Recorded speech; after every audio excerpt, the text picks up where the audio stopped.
October 4 யார் யார் அட்டம் கொடுக்கணும் இந்த அட்டம் இந்த பிள்ளைங்ஸ் அட்டம் யார் கொடுக்குறாங்க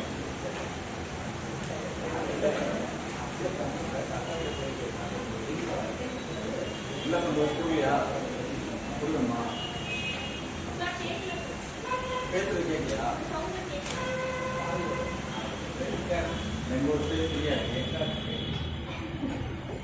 சரி ரைட் இப்போ நம்ம இந்த செஷன் காலையில மத்தியானம் ரெண்டும் சேர்த்து ஜூன்ல இருந்து டிசம்பர் வரைக்கும் இருக்கக்கூடிய கரண்ட் அஃபேர்ஸ் இதுல முக்கியமான ஈவெண்ட் ஆனால் நீங்க மந்த்லி பார்த்தீங்கன்னாலே மந்த்லேயே பார்த்தீங்கன்னா 150 இருந்து 200 ஈவெண்ட்ஸ் நடக்கும் நம்ம எக்ஸாம் பாயிண்ட் ஆஃப் வியூல நம்ம நியூஸ் பேப்பர் பிஇபில இருந்து கிடைக்கிற சோர்ஸ் பார்த்தீங்க அப்படின்னா பெர் மந்த்துக்கே 150 இருந்து 200 இப்போ நீங்க 6 மந்த்ஸ் பார்த்தீங்க அப்படின்னா நிறைய இருக்கும் இப்போ அதுல கன்சைஸ் பண்ணி இந்த கிளாஸ்ல எப்படி கவர் பண்ண போறோம் அப்படின்னா ப்ரீவியஸ் இயர் கொஸ்டின் பேப்பர் எந்த மாதிரிலாம் வந்து டாட்டா பேஸ்ல கொஸ்டின் கேட்டுருக்காங்க ஏன்னா எந்த ஒரு எக்ஸாமுக்கும் நம்ம ப்ரிப்பேர் பண்றதுக்கு முன்னாடி பேசிக்கான விஷயம் நம்ம ஸ்கூல் படிக்கும் போது என்ன பண்ணியிருக்கோம் ஆனுவல் எக்ஸாம் எழுதுறோம் அப்படின்னா குவார்டர்லி ஹாஃப்லி அதுக்கப்புறம் அதுக்கு இடையில வச்சு நம்ம மிட்டம் டெஸ்ட் இந்த கொஸ்டின் பேப்பர்லாம் ரிவைஸ் பண்ணோம் அப்படின்னா ஆனுவல் எப்படி கொஸ்டின் கேட்பாங்க அப்படின்றத நம்ம அண்டர்ஸ்டாண்ட் பண்ணிக்கலாம் சேம் அதே மாதிரி தான் நம்ம காம்படிட்டிவ் எக்ஸாமுக்கு ப்ரிப்பேர் பண்றோம் அப்படின்னா அவங்களுடைய அந்த கொஸ்டின் பேப்பர் செட் பண்றாங்க இல்லையா அந்த ட்ரெண்ட் எப்படி இருக்கு அப்படின்றத நம்ம அனலைஸ் பண்ணி பார்த்துட்டே இருக்கு இது வந்து நீங்க கரண்ட் அஃபேர்ஸ் மட்டும் கிடையாது ஒரு சப்ஜெக்ட் நீங்க என்ன பண்ணலாம் ஒரு கொஸ்டின் பேப்பர் எடுத்து பார்த்தீங்க அப்படின்னா எந்த ஏரியாவில் கான்சன்ட்ரேஷன் பண்றாங்க கொஸ்டின் எந்த மாதிரி எடுக்கிறாங்க ஒரு கொஸ்டினை ட்விஸ்ட் பண்ணி கேட்கறாங்க அப்படின்னா எந்த மாதிரியான வேர்ட்ஸ் யூஸ் பண்றாங்க அப்படின்றத நம்ம ப்ரீவியஸ் இயர் கொஸ்டின் பேப்பரை அனாலிசிஸ் பண்ணும்போது மட்டும் தான் என்ன பண்ண முடியும் ஐடென்டிஃபை பண்ண முடியும் அந்த மாதிரி என்ன பண்ணிருக்கேன் அப்படின்னா இப்போ 2015ல இருந்து லாஸ்ட் கரண்டா 2019 நடந்துச்சு இல்லையா அந்த பிலிம்ஸ் வரைக்கும் நமக்கு இந்த கரண்ட் அஃபேர்ஸ்ல இருந்து மட்டும் எவ்வளவு கொஸ்டின்ஸ் கேட்டிருக்காங்க அப்படின்றத ஒரு சார்ட் மாதிரி ப்ரிப்பேர் பண்ணி ஒன்றா போகுது இதுல கொடுத்துருக்கிறது வந்து எக்ஸாக்டா கரண்ட் அஃபேர்ஸ்ல இருந்து மட்டும் பேக்ரவுண்ட் கேட்கலாம் கரண்ட் அஃபேர்ஸ் ரெண்டு விதமா கொஸ்டின் கேட்கலாம் ஒன்று கரண்ட் ஈவெண்ட்டை மட்டும் வச்சு கொஸ்டின் கேட்கலாம் இல்ல அதோடைய பேக்ரவுண்ட் வச்சு என்ன பண்ணலாம் கொஸ்டின்ஸ் வந்து கேட்கலாம் ஃபார் எக்ஸாம்பிள் இப்போ வந்து காந்தியுடைய 150th பர்த் அனிவர்சரி இல்லையா அதை டைரக்டா வச்சு கொஸ்டின் கேட்க முடியாது பட் அதுல இருந்து என்ன பண்ணலாம்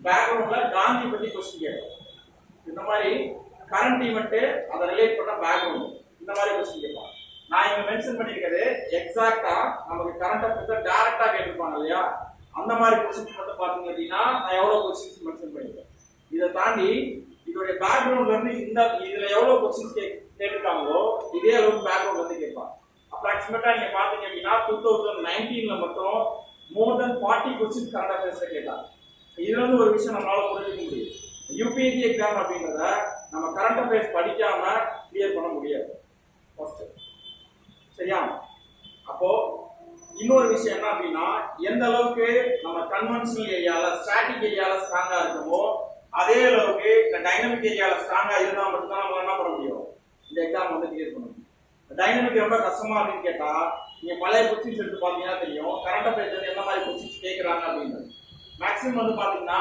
இதுல மென்ஷன் பண்ணிருக்கக்கூடிய இந்த நம்பர் ஆஃப் கொஸ்டின்ஸ் இல்லையா இதுல மோர் தென் 10 கொஸ்டின்ஸ் டைரக்டா மேப்ல இருந்தே கேட்கலாம் நீங்க பழைய கொஸ்டின் பார்த்துட்டீங்கன்னா தெரியும் மேப் இருக்கு இல்லையா ஏதாவது ஒரு பிளேஸ் இல்ல ஏதாவது ஒரு சிஏ கொடுத்துட்டு என்ன பண்ணுவாங்க கொஸ்டின்ஸ் கேட்பாங்க இதெல்லாம் எப்படி சார் போய் மேப்ல தேடி படிக்கிறது அப்படின்னா டெய்லி நியூஸ் பேப்பர்ல வரும் நீங்க ஹிந்து படிச்சாலே ஏதாவது ஒரு சிஏ பத்தியோ நீங்க ரீசெண்டா ஒரு லாஸ்ட் 2 or 3 months நீங்க கண்டினியூஸா நியூஸ் பேப்பர் படிச்சீங்கன்னா தெரியும் சவுத் சைனா சி அப்படின்றது லாஸ்ட் 1 year நியூஸ்ல வந்துட்டே இருக்கு அது பெரிய கான்ட்ரோவர்சியல் பிளேஸ் இந்தியாவுக்கும் சைனாவுக்கும் அங்க கான்ட்ரோவர்சி இருக்கு சைனாவுக்கும் பிலிப்பைன்ஸுக்கு கான்ட்ரோவர்சி இருக்கு சைனாவுக்கும் ஜப்பானுக்கும் கான்ட்ரோவர்சி இருக்கு அப்போ ரொம்ப முக்கியமான பிளேஸ் சவுத் சைனா அப்போ அந்த சவுத் சைனா சி எங்க இருக்கு அது எந்த ஓசன்ல இருக்கு அது பக்கத்துல என்னென்ன ஐலாண்ட் இருக்கு பக்கத்துல என்னென்ன கண்ட்ரி இருக்கு என்னென்ன கல்ஃப் இருக்கு என்னென்ன சைட் இருக்கு இந்த ஓசனோகிராஃப் ரிலேட்டடாக லேண்ட்மார்க்ஸ் எல்லாமே நம்ம அதை பார்க்கணும் மெயினா என்ன ஐலாண்ட் இருக்குன்னு பார்க்கணும் கல்ஃப் பார்க்கணும் சைட்டு பார்க்கணும் பக்கத்துல இருக்கக்கூடிய கண்ட்ரிஸ்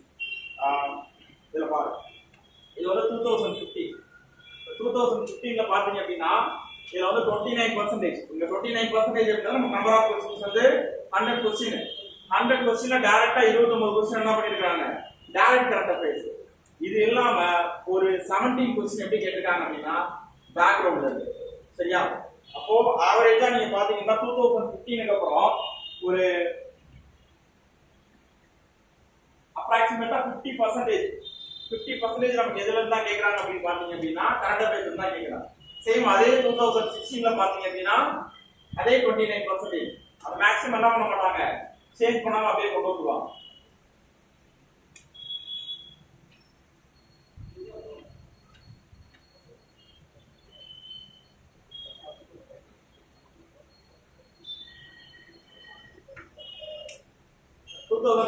பாருங்க 2017ல 34%. அந்த வருஷம் தான் வந்து பாத்தீங்கன்னா கரண்ட் அஃபேர்ஸ் வந்து அதிகமான நம்பர் ஆஃப் क्वेश्चंस கேட்டது வந்து 2017.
இதுல பாத்தீங்கன்னா தெரியும், கடைசியா கீழே இருக்கு இல்லையா, இது வந்து பாத்தீங்க அப்படின்னா இந்த கரண்ட் அஃபேர்ஸ் அது எந்த அளவுக்கு அதில் நம்பர் ஆஃப் கொஸ்டின்ஸ் கேட்டுருக்காங்க அப்படின்றது 2011 அப்புறம் கிராஜுவலா இன்க்ரீஸ் ஆகிட்டே இருக்கு.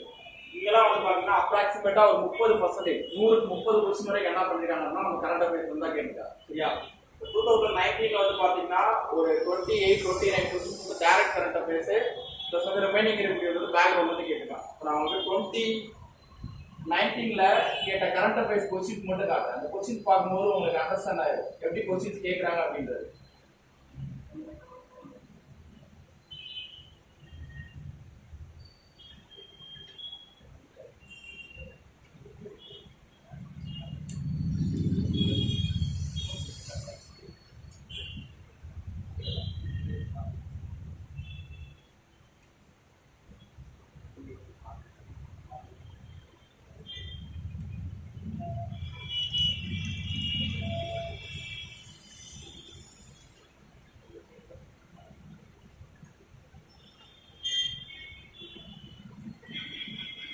இதெல்லாமே 2019ல கேட்ட கொஸ்டின்.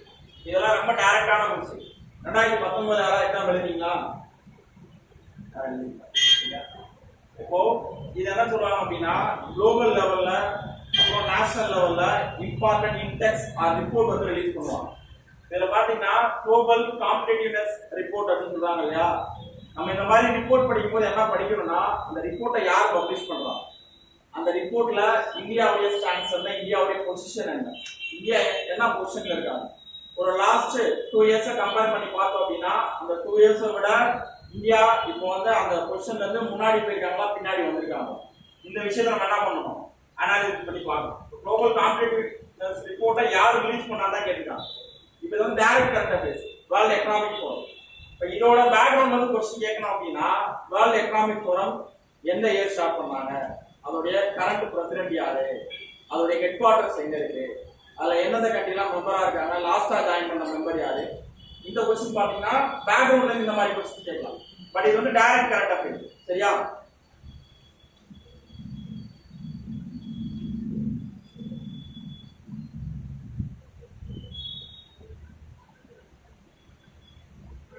இது பேக்ரவுண்ட் கொஸ்டின். இப்போ நேஷனல் நேஷனல் பார்க்ல இருந்து எல்லா வருஷமும் என்ன பண்ணிடுவாங்க அப்படின்னா ஜஸ்ட் நீங்க என்ன பண்ணிக்கிட்டீங்கன்னா அந்த டாபிக் வந்து நோட் பண்ணிக்கணும். ஃபர்ஸ்ட் நான் சொன்ன क्वेश्चन வந்து இன்டெக்ஸ் அப்படின்னு சொல்லுவாங்க. கரண்ட் அஃபேர்ஸ்ல நிறைய இன்டெக்ஸ் இருக்கு. வேர்ல்ட் காம்படிட்டிவ் இன்டெக்ஸ், அதே மாதிரி பாத்தீங்கன்னா ஹெல்த் இன்டெக்ஸ். ரெண்டாவது எப்பவுமே national park or tiger reserve, இதுல இருந்து கம்பல்சரி யூபிஎஸ்சில ஒரு क्वेश्चन கேட்பாங்க. இந்த நேஷனல் பார்க் டைகர் ரிசர்வ் எப்படி क्वेश्चनல கேட்பாங்கன்னா, நமக்கு ஏதாவது ஒரு நியூஸ் பேப்பர்ல என்ன இருக்கும், கரண்ட் ஈவென்ட்ல அங்க ஏதாவது ஒரு இன்சிடென்ட் நடக்குது, அதனால என்ன பண்ணிருப்பாங்க அப்படின்னா இத நமக்கு கரண்ட் அஃபேர்ஸ்ல கேட்பாங்க. சரியா? இது அல்பைன் ஜோன் அப்படின்றப்போ அல்பைன் ஜோன் எங்க இருக்கும் அப்படின்னா, நீங்க ஜியோகிராஃபி படிச்சீங்கன்னா தெரியும், ஹிமாலயாஸ்ல மட்டும்தான் இந்தியாவில் அல்பைன் ஜோன் இருக்கு. அப்போ இந்த நேஷனல் பார்க்கோட லொகேஷன் உங்களுக்கு தெரிஞ்சாலே என்ன பண்ண முடியும், இதுல எந்த நேஷனல் பார்க் வந்து அல்பைன் ஜோன்ல இருக்கு அப்படின்னு நம்மளால என்ன பண்ணிக்க முடியும், அண்டர்ஸ்டாண்ட் பண்ணிக்க முடியும். சரியா?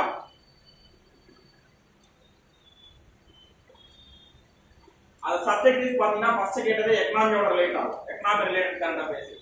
ரெண்டாவது இருக்கக்கூடியது இது வந்து environment related, environment geography current affairs வரும், அந்த டாபிக்ல இது வந்து ரிலேட் ஆகும். மூணாவது பாருங்க, இது ஒரு டைரக்ட் क्वेश्चन தான். இது வந்து ஸ்கீம்ஸ் ஆர் இனிஷியேட்டிவ்ஸ்ல வரும். Atal innovation mission is set up under எந்த ஆர்கனைசேஷன் வந்து இதை வந்து ஸ்டார்ட் பண்றாங்க அப்படின்னு சொல்லி கேட்டிருக்காங்க. அப்ப இந்த மாதிரி ஸ்கீமோ இல்ல ஏதாவது ஒரு மிஷன் இந்த மாதிரி ஏதாவது ஒரு क्वेश्चनல கேக்குறாங்கன்னா எப்படி கேட்பாங்கன்னா, அது எந்த மினிஸ்ட்ரிக்கு கீழே வருது, எந்த டிபார்ட்மெண்ட்டுக்கு கீழே வருது அப்படின்னு தான் கேட்பாங்க. For example Jal Jeevan mission அதை இனிஷியேட் பண்ண மினிஸ்ட்ரி எந்த மினிஸ்ட்ரி அப்படின்னு क्वेश्चन கேட்கும். இந்த வருஷம் क्वेश्चन கேட்பாங்க. சரியா? அப்ப அந்த மாதிரி மிஷனோ ஸ்கீமோ கேக்குறாங்கன்னா அதை எப்படி ரிலேட் பண்ணி கேட்பாங்க அப்படின்னு கேட்டீங்கன்னா, ஒன்னு மினிஸ்ட்ரி, இன்னொன்னு வந்து டிபார்ட்மெண்ட், இது ரெண்டோட தான் ரிலேட் பண்ணி கேட்பாங்க. இது direct question. Atal innovation mission எங்க இருந்து கொண்டு வந்திருக்காங்க, நிக்கேயோ. இது நம்ம படிக்காம போனா என்ன ஆகும் அப்படின்னா, மேக்ஸிமம் அதிகமான மெம்பர்ஸ் ஆன்சர் பண்ணிக்கணும். ஆன்சர் என்ன வரா, department of science and technology. ஏன்னா இது இன்னோவேஷன் வேர்டு இருக்கு இல்லையா, படிக்கல அப்படின்னா ஹியூமன் சைக்காலஜியா தான் நம்ம என்ன ஆன்சர் பண்ணி தருவோம், சயின்ஸ் அண்ட் டெக்னாலஜி கீழே தான் வரும் அப்படின்னு சொல்லி தான் ஆன்சர் பண்ணி தருவோம். இது நிக்கேயோ கீழே வரும். அப்போ ரீசன்ட் ட்ரெண்ட் என்ன அப்படின்னா, இது வரைக்கும் ஸ்கீம் எல்லாமே யாரு கொண்டு வந்திருப்பாங்கன்னா, ஏதாவது ஒரு மினிஸ்ட்ரி கீழே தான் ஸ்கீம் கொண்டு வந்திருப்பாங்க. லாஸ்ட் 1 இயர் கரண்ட் அஃபேர்ஸ் எடுத்து பாத்தீங்க அப்படின்னா நிக்கேயோ நிறைய இனிஷியேட்டிவ்ஸ் பண்ணிருக்காங்க. அப்போ நிக்கேயோ ரிலேட்டடா क्वेश्चन கேட்கலாம். நிக்கேயோ கூட பேக்ரவுண்ட், இது எப்ப ஸ்டார்ட் பண்ணாங்க, நிக்கேயோ இதுக்கு முன்னாடி என்ன நேம்ல இருந்துச்சு, நிக்கேயோ படி சேர்மன் யார், யார் யாரெல்லாம் மெம்பரா இருப்பாங்க. அப்போ பேக்ரவுண்ட்ல இருந்து क्वेश्चन கேட்கறதுக்கான சான்சஸ் இருக்கு. சரியா? இது பாத்தீங்க அப்படின்னா இதுவும் நம்ம எக்கனாமில சேர்த்துக்கலாம். இந்த டாபிக் நான் ஏன் சொல்றேன்னா, சப்ஜெக்ட் நம்ம பார்த்துட்டே வரும், எந்த சப்ஜெக்ட்ல கரண்ட் அஃபேர்ஸ் அதிகமா கேட்கறாங்க அப்படின்னு. இது நீங்க national park, tiger reserve, wild life sanctuary படிச்சீங்கன்னா இந்த क्वेश्चन நம்ம என்ன பண்ணலாம், ஆன்சர் பண்ணலாம். இத பாருங்க, consider the following statement, Asiatic lion is naturally found in India only அப்படின்னு சொல்லிருக்காங்க. ஏசியாஸ்டிக் லைன் வந்து இந்தியால மட்டும் தான் இருக்கு அப்படி. அதே மாதிரி டபுள் கம்டு camel is naturally found in India only அப்படி இருக்காங்க. மூணாவது one horned rhinoceros is naturally found in India only அப்படி இருக்காங்க. இதுல ஒரு ஸ்டேட்மென்ட் மட்டும் தான் கரெக்ட். நீங்க இந்த ஒன்கான் ரைனோசரஸ் எடுத்தீங்க அப்படின்னா, ஒன்கான் ரைனோசரஸ் எங்க இருக்கு இந்தியால, இந்தியால எந்த நேஷனல் பார்க் இருக்கு ரொம்ப ஃபேமஸ், வேர்ல்ட் லெவல்ல ஃபேமஸ். வேர்ல்ட்ல இருக்கக்கூடிய ஒன்கான் ரைனோசரஸ் பாப்புலேஷன்ல 2/3 of population found in India. அது பர்టిక్యులரா ஒரே ஒரு லொகேஷன்ல மட்டும் தான் இருக்கு. எங்க இருக்கு, காசிரங்கா நேஷனல் பார்க் அப்படின்னு ஒரு நேஷனல் பார்க் படிச்சிருக்கோம், அசாம்ல இருக்கும். சரியா? அப்போ நீங்க அந்த நேஷனல் பார்க் படிக்கும் போது அந்த ஒன்கான் ரைனோசரஸ் பத்தி படிப்பீங்க. அதே கொடுத்திருப்பான், வேர்ல்டு பாப்புலேஷன்ல 2/3 வந்து இந்தியாவில் ஃபவுண்ட் ஆயிருக்கு அப்படின்னு. 2/3 இருக்கு அப்படின்னா ரிமைனிங் 1 பார்ட் எங்க இருக்க போகுது, அபார்ட் ஃப்ரம் இந்தியா, இந்தியாவை தாண்டி இருக்கும். அப்ப இதெல்லாம் வந்து இன்டைரக்டா நம்ம படிக்கக்கூடிய கரண்ட் அஃபேர்ஸ் பத்தி கேட்பாங்க. இது again national park related current affairs. National park கூட என்ன படிப்போம் அப்படின்னா, ஒரு நேஷனல் பார்க் படிக்கும் போதும் அதுல என்ன அனிமல்ஸ், இம்பார்ட்டன்டான அனிமல்ஸ், யூனிக்கான அனிமல்ஸ் என்ன இருக்கு அப்படின்னு சொல்லி படிப்போம். ஸோ இதுவும் national park related current affairs. Environment நம்ம பார்க்குற கரண்ட் அஃபேர்ஸ் எல்லாம் பார்த்தீங்கன்னா maximum science and technology, environment, economy, இந்த 3 டாபிக் தான் கவர் ஆகும். அகைன் பாருங்க, இது பிளேசஸ் இன் நியூஸ். ஏதாவது ஒரு பிளேஸ் வந்து ரிப்பீட்டடா நியூஸ் பேப்பர்ல வந்துட்டே இருந்துச்சு அப்படின்னா அது ரிலேட்டடா கேட்பாங்க. இல்ல ஃபார் எக்ஸாம்பிள் எல்லா ஸ்டேட்லயும் வந்து வாட்டர் டிஸ்பியூட் ப்ராப்ளம் போயிட்டு இருக்கு அப்படின்னா, இந்தியாவில் இருக்க ரிசர்வேயர்ஸ் எல்லாத்த பத்தியுமே நம்ம படிக்கணும். ரிசர்வேயர் அப்படிங்கிறது இந்த முக்கியமான டேம்லாம் இருக்கு இல்லையா, இது படிக்கணும். இது இந்த கொஸ்டின் எப்படி இருக்கும் அப்படின்னா ஒரு சில பீப்புள்ஸ்க்கு வந்து ஈஸியா இருக்கும், ஒரு சிலர் கஷ்டமா இருக்கும். ஏன்னா இப்ப இதுல பாருங்களேன், இதுல நமக்கு தெரிஞ்சது என்ன இருக்குது டக்குன்னு தெரியணும் அப்படின்னா திருச்சிராப்பள்ளி அது என்ன ரிவர்ல இருக்குன்னு நமக்கு தெரிஞ்சிருக்கும். சரியா? அப்போ இது வந்து நம்ம ரிப்பீட்டடா நம்ம வந்து மேப் பார்த்துட்டே இருந்தா மட்டும்தான். ரிவர்ஸ் படிக்கிறோம் இல்லையா, ஒரு ரிவர்ஸ் எடுத்து படிக்கிறோம் அப்படின்னா அந்த ரிவர்ஸ்ல என்னென்ன டேம்ஸ் இருக்குன்னு சேர்த்து படிக்கணும். Terms and reservoir. சரியா? இப்போ இது பிளேசஸ் ரிலேட்டடா கேட்கக்கூடிய ஒரு கரண்ட் அஃபேர். இது எதோட ரிலேட் ஆகும் சார் அப்படின்னு கேட்டீங்கன்னா ஜியோகிராஃபி அண்ட் என்விரான்மெண்ட். அதே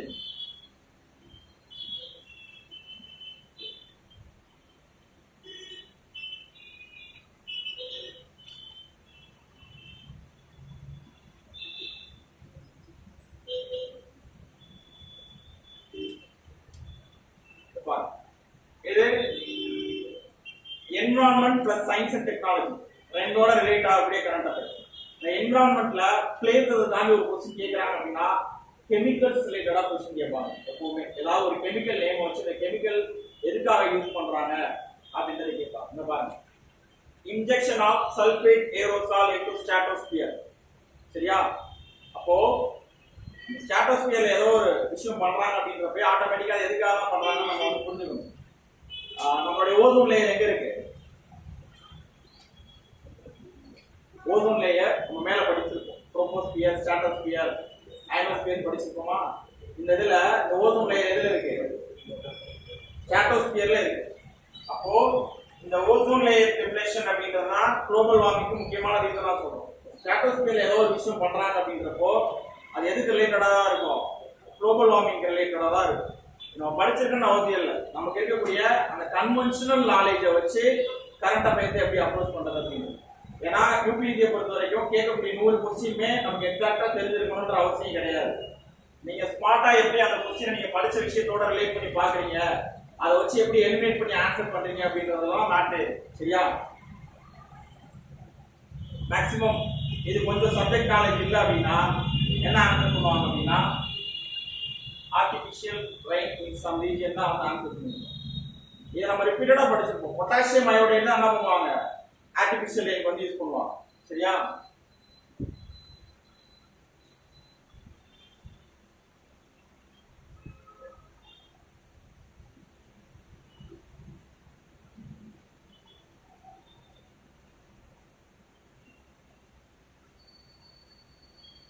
இது again environment come science and technology current affairs. அப்போ இந்த ரெண்டு கரண்ட் அஃபேர்ஸை பார்க்கும்போது ஒரு விஷயம் நம்ம கிளியரா தெரியும். சயின்ஸ் அண்ட் டெக்னாலஜில ஒரு கரண்ட் அஃபேர்ஸ் கேட்கறாங்க அப்படின்னா அது என்விரான்மெண்ட்ல ஏதாவது இம்பாக்ட் ஏற்படுத்துது, ஏதாவது ஒரு சேஞ்சஸ் கொண்டு வருது, குளோபல் வார்மிங்கை ரெடியூஸ் பண்ணவோ இல்ல கிளைமேட் சேஞ்சை குறைக்கிறதுக்கோ ஒரு விஷயமா இருக்கு அப்படின்னா அதை என்ன பண்ணலாம்? நமக்கு வந்து கரண்ட் அஃபேர்ஸ்ல கேட்கலாம். அந்த மாதிரியான science and technology current affairs. Pyrolysis and plasma classification இந்த டேர்ம் இது ரொம்ப முக்கியம். ஃபாலோயிங் டேர்ம்ஸ் கொடுக்குறாங்க இல்லையா, டேர்ம்ஸ் அண்ட் டெர்மினாலஜில இருந்து எப்பயுமே வந்து கரண்ட் அஃபேர்ஸ் கொஸ்டின் கேட்பாங்க. ஏதாவது புதுசா ஒரு டேர்ம்ஸ் வந்து யூஸ் பண்ணுவோம். ஃபார் எக்ஸாம்பிள் என்விரான்மெண்ட்ல இந்த வருஷம் எக்கனாமிக் சர்வேல என்ன பண்ணிருக்காங்க அப்படின்னா ஷேர்டு எக்கானமி அப்படின்ற ஒரு டேர்ம் வந்து சொல்லியிருக்காங்க. அது வரைக்கும் நம்ம எக்கனாமிக்ல கேள்விப்பட்டிருக்கவே மாட்டோம். பிகாஸ் அது என்ன பண்ணிருக்கு அப்படின்னா இந்தியன் எக்கானமில நிறைய கான்ட்ரிபியூட் பண்ணிருக்கு. கிட்டத்தட்ட வந்து ஒரு $2 பில்லியன் அளவுக்கு நமக்கு இன்கம் கொடுத்துருக்கு. அந்த ஷேர்டு எக்கானமினா என்னன்னு கேட்கலாம். அது கரண்ட் அஃபேர்ஸ் சொல்லும் போது அவங்க சொல்லுவாங்க ஷேர்டு எக்கானமினா ஒண்ணுமே கிடையாது. நம்ம ஒரு விஷயத்த ஓனா வாங்காம டெம்பரரியா யூஸ் பண்றோம் இல்லையா. ஃபார் எக்ஸாம்பிள் நான் கார் வாங்குறதுக்கு பதிலா என்ன பண்றது? ஓலா கார்ல போறேன்.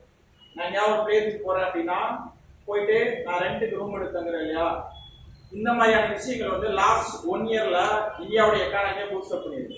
ஓலா அதே மாதிரி இந்த ரூம் புக் பண்றதுக்கு இந்த ஓயோ அப்படின்னு சொல்லிட்டு இல்லையா, அவங்களாம் என்ன பண்ணிருக்காங்கன்னா நம்ம எக்கனாமிக்கு அதிகமாக கான்ட்ரிபியூட் பண்ணிருக்காங்க. இந்த ஷேர்ட் எக்கானமி அப்படின்ற term recently mentioned in news. Shared economy means என்ன, அதுக்கு அப்படியே டைரக்டா என்ன பண்ணுவான் டெஃபினிஷன் கேட்போம். இது அகைன் வந்து என்விரான்மெண்ட் ரிலேட்டட் கரண்ட் அஃபேர்ஸ், அது சயின்ஸ் அண்ட் டெக்னாலஜியோட ரிலேட் பண்ணி கேட்டிருக்காங்க.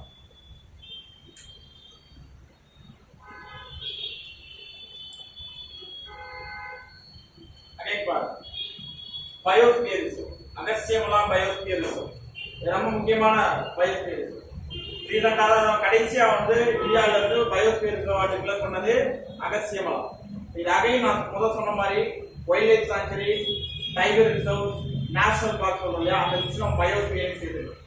ஒரு இந்தியா நீங்க அட்லஸ் வச்சிருக்கீங்க அப்படின்னா அது இந்த பிளேசஸ் எல்லாம் பார்க்கணும்.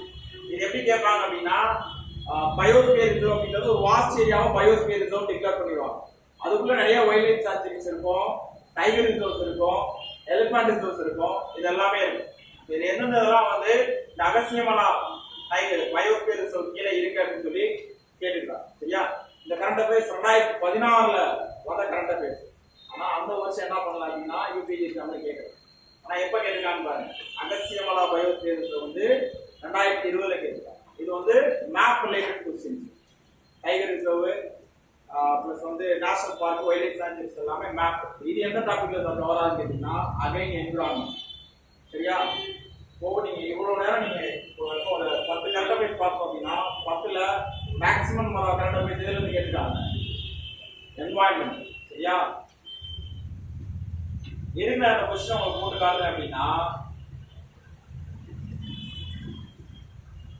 இதை பார்க்கும்போது உங்களுக்கு புரிஞ்சிடும் கரண்ட் அஃபேர்ஸ் எப்படி படிக்கணும், எந்தெந்த டாபிக் நம்ம படிக்கணும், நியூஸ் பேப்பர் படிக்கும்போது என்ன படிக்கணும் அப்படின்றதே கன்ஃபியூஷன் ஆகும். இனி நீங்க இந்த டாபிக்ஸ் எல்லாமே இந்த மாதிரி ஒரு 3 வருஷம் கொஸ்டின் பேப்பர் எடுத்து அனலைஸ் பண்ணீங்க அப்படின்னா நியூஸ் பேப்பர்ல எந்த டாபிக் நம்ம வந்து படிக்கணும் அப்படின்றத நீங்களே ஆட்டோமேட்டிக்கா கன்சிடர் பண்ண கத்துப்பீங்க. சரியா? இது அகைன் பாருங்க, இது அனிமல்ஸ் ரிலேட்டட் டு பிளேசஸ். இது again environment related current affairs. அப்ப பார்த்தோம் இல்லையா, ஒன்னான் ரைனோசரஸ், ஏசியாஸ்டிக் லயன், அந்த மாதிரி இந்த டால்பின், அதுக்கப்புறம் வந்து ரஸ்டி ஸ்பாட்டட் கேட், இது எல்லாமே இதெல்லாம் ரீசெண்டா நியூஸ்ல வந்திருக்கும். அதனால என்ன பண்ணிருக்காங்க கரண்ட் அஃபேர்ஸ் வந்து கேட்டுட்டாங்க. அகைன் இது வந்து places in news related with animals.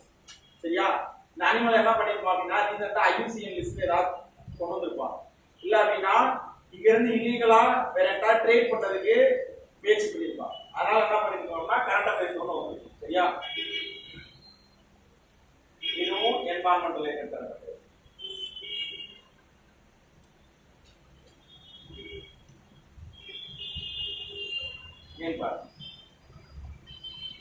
Why is there a great concern about the microbeads that are released into the environment? இதுவும் என்னது environment related current affairs. அப்ப அந்த term நியூஸ் பேப்பர்ல வந்தனால நம்ம வர क्वेश्चन வந்து கேட்கலாம்.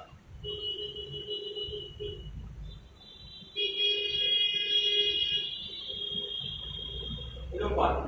Recently there was growing awareness in our country about the importance of Himalayan nettle. இது வந்து என்ன அப்படி பாத்தீங்கன்னா ஒரு பிளான்ட். இது again environment related current affairs. எப்படி அனிமல்ஸ் நம்ம ரிலேட் பண்ணி படிப்போமோ அது மாதிரி ஏதாவது இண்டிஜினியஸ் பிளான்ட் இல்ல வந்து வேற ஏதாவது இன்வேசிவ் பிளான்ட் ஏதாவது இருந்துச்சு அப்படின்னா வேற ஏதாவது கண்ட்ரில இருந்து இந்த பிளான்ட்ஸ் வந்து புதுசா உருவாகும் இல்லையா, அதை என்ன பண்ணுவோம் ஆல்ரெடி இருக்கக்கூடிய நேட்டிவ் பிளான்ட்ஸ் அழிச்சு. அப்ப இந்த மாதிரி இண்டிஜினியஸ் அப்படின்னா இந்தியாவிலே இருக்கக்கூடிய செடி, மரம், animal, indigenous plants and animals பத்தி பார்க்கணும்.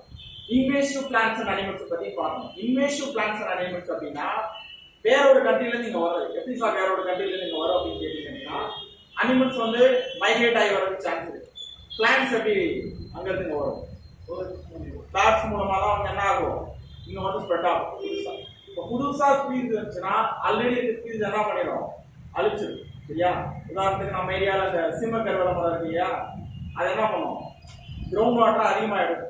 ஸோ ஆல்ரெடி இங்க நேச்சுரலா இங்க இருக்கக்கூடிய மரங்களுக்கு தண்ணி கிடைக்காது, அதனால ஆட்டோமேட்டிக்கா அழிஞ்சு போகும். இந்த மாதிரி இன்வேசிவ் பிளான்ட்ஸ் பத்தி நம்ம கம்பல்சரி படிச்சிருக்கோம்.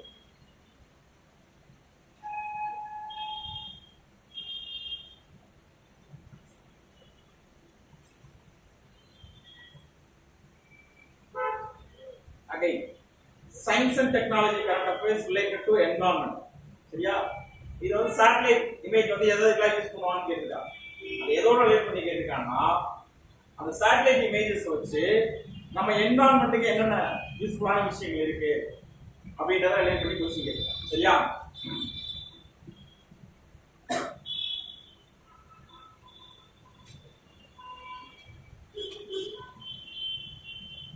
கரண்ட் அஃபேர்ஸ் ரொம்ப முக்கியம். இந்த வருஷம் யூபிஎஸ்சி இந்த கரண்ட் அஃபேர்ஸ் கேட்கறதுக்கான சான்ஸ் இருக்கு. இதுல என்ன கேட்டிருக்காங்க அப்படின்னா மேல ஒரு 4 ஸ்லைடு கொடுத்துட்டு ஃபாரஸ்ட் கவர் 2 விதமா படிக்கலாம். ஒன்னு எப்படி படிக்கலாம் அப்படின்னா ஏரியா வைஸ். இப்போ உதாரணத்துக்கு எடுத்துக்கிட்டீங்கன்னா மத்திய பிரதேஷ் தான் வந்து இந்தியாவிலேயே அதிகமான ஃபாரஸ்ட் கவர் இருக்கக்கூடிய ஏரியா. இது ஏரியா வைஸ். அந்த ஸ்டேட்டோட ஏரியாவுல மேக்ஸிமம் ஏரியாவை ஆக்குபை பண்ணிருக்குது அப்படின்னு நம்ம பார்த்தோம் அப்படின்னா சிக்கிம்ல இருக்கக்கூடியதுல மோர் தென் 50% ஆஃப் லேண்ட் வந்து என்னவா இருக்கு, ஃபாரஸ்டா இருக்கு. ஆனா மத்திய பிரதேசம் அப்படி கிடையாது. ஏன்னா சிக்கிம் சின்ன ஸ்டேட், அதுல டோட்டல் ஏரியாவை கம்பேர் பண்ணோம்னா கம்மி. ஆனா அதோடைய மொத்த ஏரியாவில், இந்த ஸ்டேட்டோட மொத்த ஏரியாவில் எவ்வளவு ஃபாரஸ்ட் இருக்குன்னு பார்த்தா சிக்கிம் அதிகம் மத்திய பிரதேசத்தை கம்பேர் பண்ணும்போது. ஏன்னா மத்திய பிரதேசம் பெரிய ஸ்டேட் இல்லையா. ரீசெண்டா 2019ல அந்த ஃபாரஸ்ட் கவர் எவ்வளவு இருக்கு அப்படின்னு சொல்லிட்டு இந்தியாவில் ஒரு ரிப்போர்ட் எடுத்து பப்ளிஷ் பண்ணியிருக்காங்க. அதுல எந்தெந்த ஸ்டேட்ல ஃபாரஸ்ட் கவர் இன்க்ரீஸ் ஆயிருக்கு, எந்தெந்த ஸ்டேட்ல நெகட்டிவ் ட்ரெண்ட்ல இருக்கு, அப்படியே ஃபாரஸ்ட் கவர் குறைஞ்சிட்டே வருது அப்படின்னு சொல்லிட்டு ஒரு சில ஸ்டேட்ஸ் வந்து மென்ஷன் பண்ணியிருக்காங்க. சோ இதே கொஸ்டின் திரும்ப இந்த வருஷமும் கேட்கறதுக்கான சான்சஸ் இருக்கு ஃபாரஸ்ட் வச்சு. இது again environmental related current affairs. அடுத்த கரண்ட் அஃபேர்ஸ் என்விரான்மெண்டல் தான்.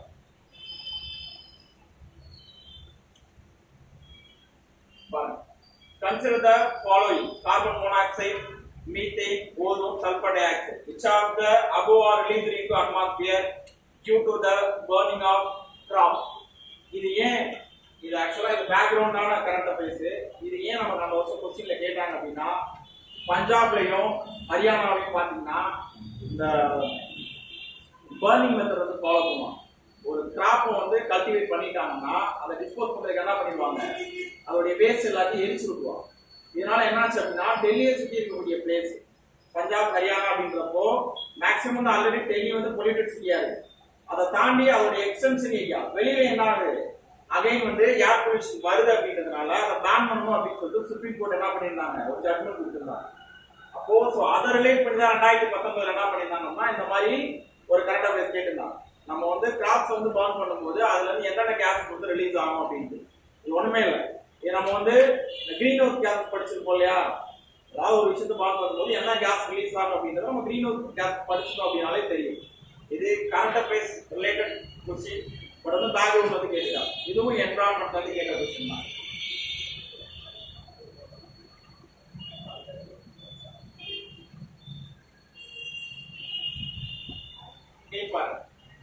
இது என்விரான்மெண்ட் டெக்னாலஜி ரிலேட்டட் கொஸ்டின்ஸ். இது என்ன அப்படின்னா நம்ம விவசாயத்துக்கு யூஸ் பண்ணுவோம்ல, அக்ரிகல்ச்சருக்கு யூஸ் பண்றதுல நார்மலா ஃபர்டிலைசர், பெஸ்டிசைட், ஃபர்டிலைசருக்கும் பெஸ்டிசைட்ஸ்க்கும் டிஃபரெண்ட் இருக்கு. அப்ப ரீசெண்டா வந்து 2019ல பாத்தீங்கன்னா அந்த சப்சிடி ஸ்பெண்ட் பண்ணாங்க இல்லையா. இந்த வருஷம் சப்சிடியில பாத்தீங்க அப்படின்னா அக்ரிகல்ச்சருக்கு கொஞ்சம் பூஸ்டப் பண்ணிருக்காங்க. அதுவும் எஸ்பெஷலி ஃபர்டிலைசர் அண்ட் பெஸ்டிசைட்ஸ்க்கான சப்சிடி அப்படின்னா மானியம். நான் ஒரு பொருள் 100 ரூபாய்க்கு வாங்கினேன் அப்படின்னா 50 ரூபாய் கவர்மெண்ட் கொடுக்கும், அதான் சப்சிடி. இது அதிகமா ஃபர்டிலைசர் ஸ்பெண்ட் பண்ண ஆரம்பிச்சிட்டாங்க. ஸோ அதோடைய பேக்ரவுண்ட் ரிலேட்டடா என்னென்ன ஃபர்டிலைசர்ஸ் இந்தியாவில் யூஸ் பண்றாங்க, என்னென்ன பெஸ்டிசைட்ஸ் இந்தியாவில் யூஸ் பண்றாங்க அப்படின்றத வச்சு இந்த கொஸ்டின் வந்து கேட்டுருக்காங்க. இது again environment related current affairs background வந்து கேட்டுருக்காங்க.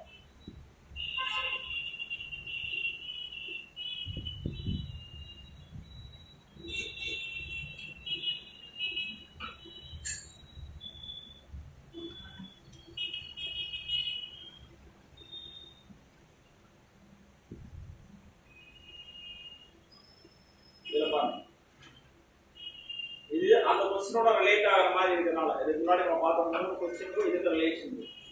இதுவும் பார்த்தீங்கன்னா agriculture soil release nitrogen oxide into environment. Agriculture சாயில இருந்து நைட்ரஜன் ஆக்சைடு வந்து ரிலீஸ் ஆகும் அப்படின்னு. Cattle release ammonia into environment. Poultry industries releases reactive nitrogen compounds in environment. Nitrogen release ஆனால என்ன ஆகும், அங்கதான் கேட்டது. நைட்ரஜனால நம்ம பெருசா அஃபெக்ஷன் இருக்கு. ஏன்னா அமோனியா அப்படிங்கிறதும் காம்பனன்ட் ஆஃப் நைட்ரஜன் இல்லையா. இதெல்லாமே நைட்ரஜனை பத்தி தான் பேசிருக்காங்க. நைட்ரஜன் ரிலேட்டடா அந்த வருஷம் கரண்ட் அஃபேர்ஸ்ல அதிகமா வந்ததுனால அதோடைய சோர்சஸ் என்ன, அகைன் இது வந்து என்னது பேக்ரவுண்ட் கரண்ட் அஃபேர்ஸ் என்விரான்மெண்ட். சரியா, ஜஸ்ட் டாபிக் இல்ல எந்த இதுல இருந்து क्वेश्चंस அதிகமா கேக்குறாங்க அப்படிங்கறது மட்டும் நோட் பண்ணிக்கோ.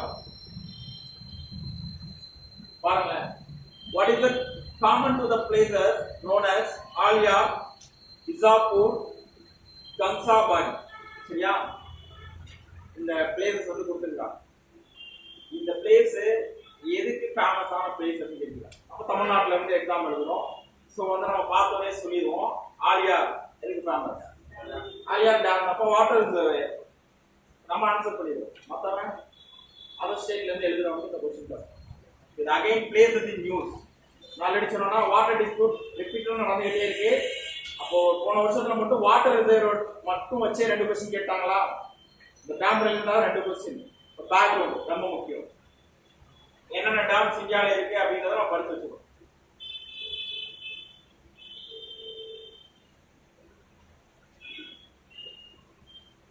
அகைன் இது என்வரான்மெண்ட் பயோஃபியூல் ரிலேட்டட் கொஸ்டின். அப்போ போன வருஷம் ரொம்ப ஹாட் டாபிக் அப்படின்னு பார்த்தோம் அப்படின்னா இந்த ஹைட்ரஜன் என்ரிச்டு சிஎன்ஜி இது என்ன பண்ணும் அப்படின்னா ஓரளவுக்கு வந்து பொல்யூஷனை வந்து கண்ட்ரோல் பண்ணும் அப்படின்னு சொல்லலாம். நார்மல் சிஎன்ஜியை விட ஹைட்ரஜன் என்ரிச்டு சிஎன்ஜி வந்து பொல்யூஷனை கண்ட்ரோல் பண்ணும் அப்படின்னு சொல்லி சொன்னாங்க. போன வருஷம் இதுல இருந்து கொஸ்டின் கேட்டாங்களா? இந்த வருஷம் எலக்ட்ரானிக் வெஹிக்கிள்ஸை பூஸ்டப் பண்ணணும் அப்படின்னு சொல்லிட்டு 2019 பட்ஜெட்லயே பேசியிருந்தாங்க. அதுக்கப்புறம் பாத்தீங்க அப்படின்னா அந்த எலெக்ஷன் முடிஞ்ச ஒரு பட்ஜெட் ரிலீஸ் பண்ணாங்க இல்லையா? அப்போ வந்து 3 கிலோமீட்டர்ஸ் ஒன்ஸ் வந்து அந்த சார்ஜ் பண்ணக்கூடிய எப்படி பெட்ரோல் பல்க் இருக்க மாதிரி சார்ஜர் போர்ட்டல் வந்து எப்படி 3 கிலோமீட்டர்ஸ் ஒன்ஸ் வந்து இன்ஸ்டால் பண்ணணும் அப்படின்னு சொல்லிட்டு கவர்மெண்ட் பிளான் பண்ணியிருக்காங்க. அப்போ எலக்ட்ரானிக் வெஹிக்கிள்ஸ் ரிலேட்டடா கரண்ட் அஃபேர்ஸ் வந்து ரிப்பீட்டடா நியூஸ்ல வந்துட்டே இருக்கு. போன வருஷம் ஃபியூவல் ரிலேட்டடா கொஸ்டின் இந்த கொஸ்டின் கேட்டாங்களா? இந்த வருஷம் எலக்ட்ரானிக் வெஹிக்கிள் ரிலேட்டடா கொஸ்டின் சொல்லி கேட்கலாம். அகைன் இது வந்து என்வரான்மெண்ட் ரிலேட்டட் கரண்ட் அஃபேர்ஸ்.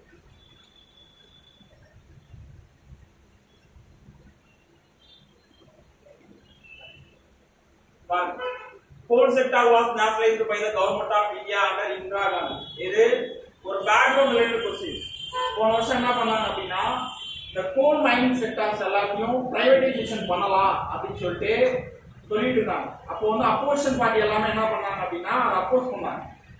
ஆனா இந்த வருஷம் என்ன பண்றாங்கன்னா கோல் மைனிங் செக்டாரை பிரைவேடைசேஷன் பண்ணிட்டாங்க. கோல் மைனிங் செக்டாருக்கு இண்டஸ்ட்ரி அப்படின்ற கேட்டகரிக்குள்ள கொண்டு வரலாம் அப்படின்னு சொல்லிட்டாங்க. ஸோ அகைன் இந்த ஏரியாவில் நமக்கு என்ன பண்ணலாம் அப்படின்னா கொஸ்டின் வந்து கேட்கறதுக்கான சான்சஸ் வந்துருக்கு. அப்போ கோல் மைனிங் ரிலேட்டடா கொஸ்டின் வந்திருக்கு அப்படின்னா இந்தியாவில் எங்கெங்கெல்லாம் வந்து கோல் வந்து நமக்கு அதிகமாக கிடைக்குது, கோல் அதிகமாக ப்ரொடியூஸ் பண்ணக்கூடிய ஸ்டேட் என்ன, அதோடைய பேக்ரவுண்ட் ரிலேட்டடாகவும் நம்ம படிச்சு வச்சுக்கணும். இந்த வருஷம் யூபிஎஸ்சியில் கோல் மைனிங் ரிலேட்டடா கொஸ்டின் வந்து எதிர்பார்க்கும். போன வருஷம் கேட்டுருக்காங்க, இந்த வருஷம் கேட்கலாம். சரியா?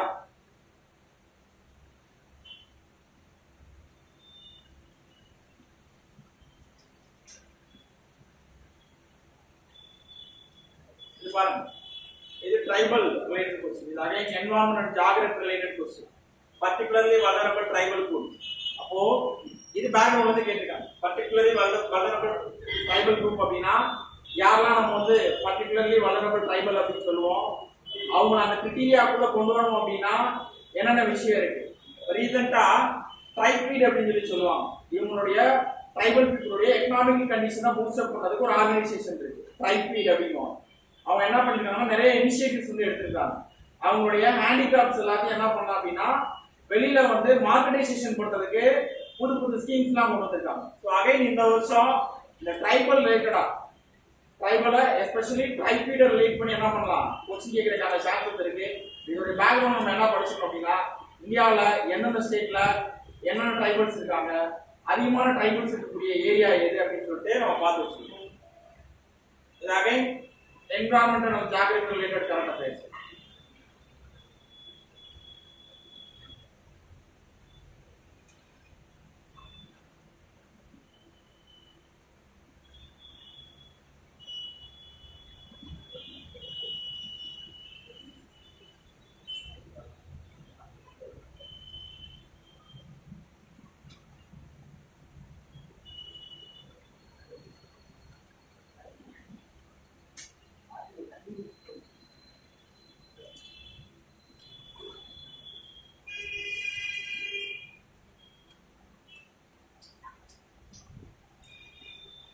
அந்த கொஸ்டினும் இந்த கொஸ்டின் ரிலேட்டட். அந்த கொஸ்டின் ஏன் போன வருஷம் கேட்டாங்கன்னா போன வருஷம் என்ன பண்ணாங்க அப்படின்னா இந்த ஃபாரஸ்ட் அமெண்ட்மெண்ட் ஆக்ட் அப்படின்னு சொல்லிட்டு ஃபாரஸ்ட் அதை வந்து என்ன பண்ணாங்கன்னா அந்த ரைட்ஸ் யார் யாரெல்லாம் ஃபாரஸ்ட்ல போகலாம், யார் யாரெல்லாம் அதுக்கு போய் எக்கனாமிக்கல் ஆக்டிவிட்டிஸ் ஏதாவது ஒரு மரத்தை விட்டுறதோ அந்த மாதிரி விஷயங்கள் யார் யார் பண்ணலாம் அப்படின்னு சொல்லிட்டு கவர்மெண்ட் அகைன் என்ன பண்ணிச்சு அப்படின்னா கிளாஸிஃபை பண்ணிச்சு. மினிமம் நீ இவ்வளோ வருஷம் ஃபாரஸ்ட்குள்ள இருந்தால் மட்டும் தான் உனக்கு அந்த ரைட்ஸ் தரும், ஃபாரஸ்ட் ரைட்ஸ் தரும் அப்படின்னு சொல்லிட்டு புதுசா ஒரு பாலிசி டிராஃப்ட் பண்ணாங்க. ஸோ அதுல கீழே தான் என்ன பண்ணாங்கன்னா பர்டிகுலர்லி வல்னரபிள் ட்ரைப்ஸ்னா யாரு, நொமேட்ஸ்னா யாரு, ட்ரைப்ஸ்னா யாரு, அவங்க எவ்வளவு வருஷம் அந்த ஃபாரஸ்ட்ல இருக்கணும்னு சொல்லியிருந்தாங்க. ஸோ இந்த கரண்ட் அஃபேர்ஸும் அந்த கரண்ட் அஃபேர்ஸும் ரிலேட்டடான கரண்ட் அஃபேர்ஸ்.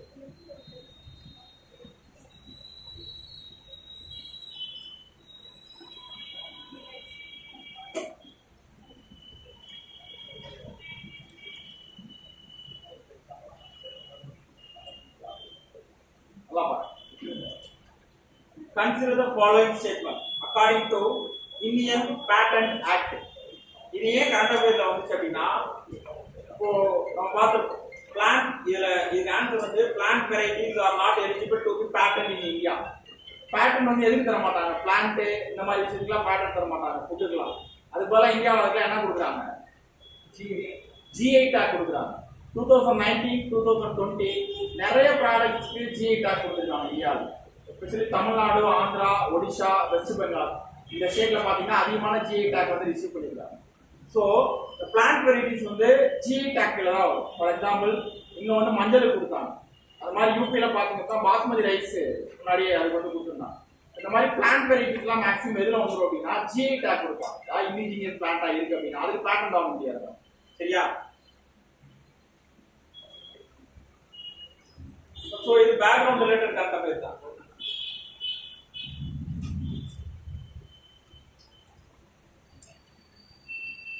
இதை தாண்டி என்விரான்மெண்ட்ல கொஸ்டின் கேட்கறாங்க அப்படின்னா எப்படி கேட்பாங்கன்னா, environmental protection act, solid waste management act, plastic waste management act, அதுக்கப்புறம் வந்து பாத்தீங்கன்னா சீவேஜ் மேனேஜ்மெண்ட் ஆக்ட். இது எல்லாமே 2014 என்ன பண்ணாங்க, இந்த ஆக்ட் எல்லாமே கொண்டு வந்தாங்க. 2018-19 பிளாஸ்டிக் ரிலேட்டடான கொஸ்டின்ஸ் கேட்டுட்டே இருந்தோம். ஏன்னா நிறைய ஸ்டேட் என்ன பண்ணாங்க, பிளாஸ்டிக் வந்து பேன் பண்ணாங்க. மோடி என்ன பண்ணாரு, இந்தியாவில் கூட 2020 இருந்து பிளாஸ்டிக் பேன் பண்ணிடுவோம் அப்படின்னு சொல்லிட்டு சொல்லியிருந்தார். So plastic waste management rules வந்து கொஸ்டின் கேட்டுருந்தாங்க. அகைன் இதுல பாருங்களேன், எல்லாம் என்விரான்மெண்டல் ப்ரொடெக்ஷன் ஆக்ட் வந்து நம்ம எப்பயுமே வந்து எக்ஸாம் போடுறதுக்கு முன்னாடி கம்பல்சரி என்விரான்மெண்டல் ப்ரொடெக்ஷன் ஆக்ட் வந்து நம்ம வந்து படிச்சு வச்சிருக்கோம். சரியா? இது ஜஸ்ட் பேக்ரவுண்ட்ல இருக்க கொஸ்டின்ஸ் தான். அதுல என்னென்ன பொல்யூஷன் டிஸ்கிரைப் பண்ணிருக்காங்க, ஒரு பொல்யூஷனுக்கான ரீசன் என்ன, இங்க பாருங்க. Solid waste management rules again 2019ல சேஞ்சஸ் பண்றதுக்கு ப்ரோபோஸ் பண்ணிருக்காங்க. சோ 2020ல கேக்குறதுக்கான சான்சஸ் இருக்கு.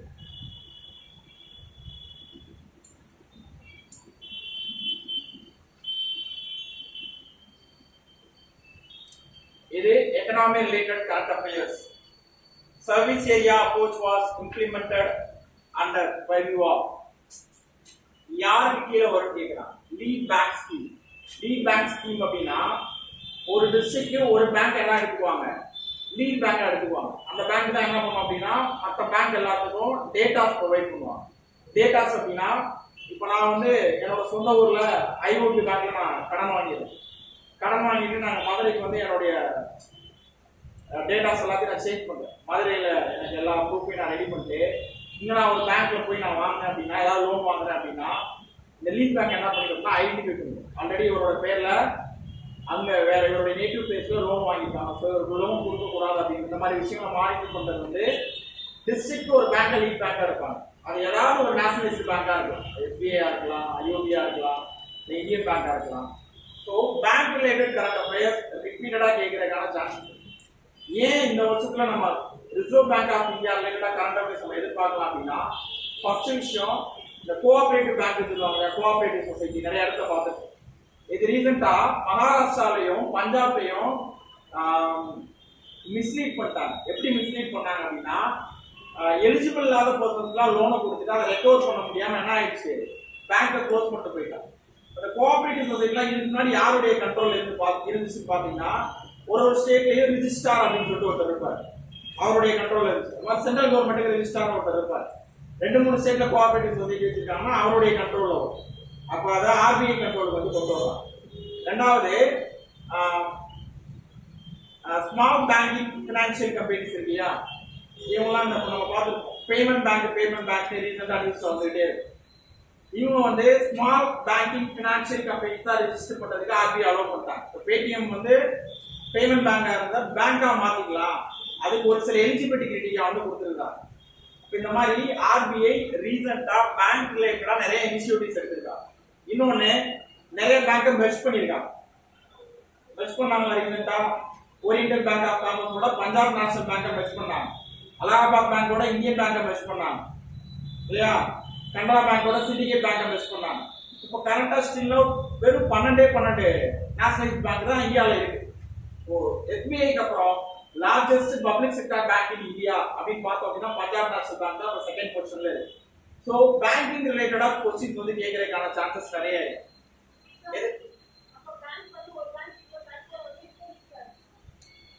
மெர்ஜ் அப்படின்னா ஒரு பேங்க்ல இல்லாம ஆக்கிடுவாங்க. இன்டர்லிங்க்லாம் கிடையாது. இப்போ ஏஆர் பிளாசால பாத்தீங்கன்னா ஓரியண்டல் பேங்க் ஆஃப் காமர்ஸ் அப்படின்னு ஒரு பேங்க் இருந்துச்சு. இப்போ போய் பாத்தீங்கன்னா பஞ்சாப் நேஷனல் பேங்க் போடுது. மெர்ஜ் பண்றது அப்படின்னா சேர்த்துட்டா ஒரு பேங்கா மாத்திடுவாங்க. இல்ல ஓரியண்டல் பேங்க் ஆஃப் காமர்ஸ் தூக்கிட்டாங்க. மெர்ஜ் பண்றது அப்படின்னா ஒரு பேங்க் நேம் எடுத்துருவாங்க, ஏதாவது ஒரு பேங்க் கீழே கொண்டு வந்துருவாங்க. பஞ்சாப் நேஷனல் பேங்க் மட்டும் தான் இருக்கு, எங்கேயுமே ஓரியண்டல் பேங்க் ஆஃப் காமர்ஸ் இருக்காது. அது ஒரு சில இடத்துல இருந்தாலும் அதை மாத்திடுவாங்க. அதெல்லாம் government bank. Private bank merge பண்ண முடியாது, எல்லாமே கவர்மெண்ட் பேங்க். வேற வேற பேர் இருக்கு, அவ்வளவுதான். மேனேஜ்மெண்ட் தான் வேற வேற, பட் எல்லாமே அது கவர்மெண்ட் பேங்க். அவங்களுக்குள்ள ரிலேஷன் இருக்கும். லீட் பேங்க்னா அது ஆர்பிஐயோட கைடன்ஸ். டிஸ்ட்ரிக்ட் ஒரு பேங்கா லீட் பேங்கா இருக்கணும் அப்படின்னு. சரியா, நான் எதையும் ரொம்ப நேரம் டைம் வேஸ்டா கரண்ட் அஃபேர்ஸ் என்ன மாதிரி கொஸ்டின் கேட்கறாங்கிறதுக்கே ஒரு நேரம் ஆயிடும். நான் கிளாஸ் இருக்க ரொம்ப டைம் ஆயிடும். டவுட் இருந்துச்சுன்னா நான் கிளாஸ் முடிச்சதுக்கு அப்புறம் பேசுறேன்.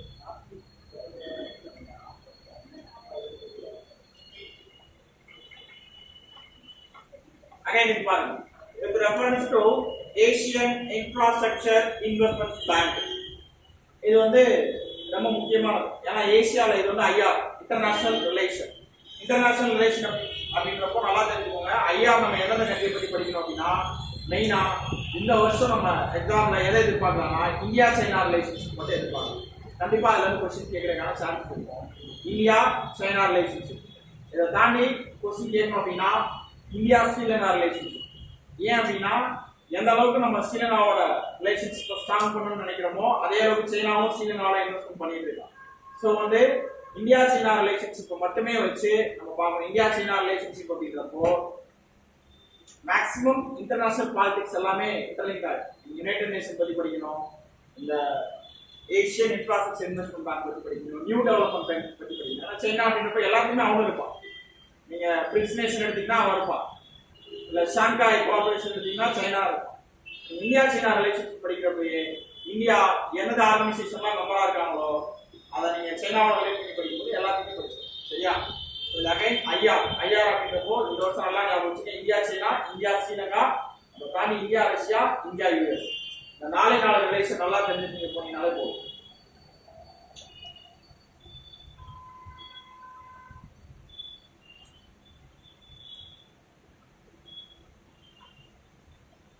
இது again science and tech related current affairs. இதுதான் பியூரா சயின்ஸ் அண்ட் டெக்னாலஜி ரிலேட்டடான current affairs.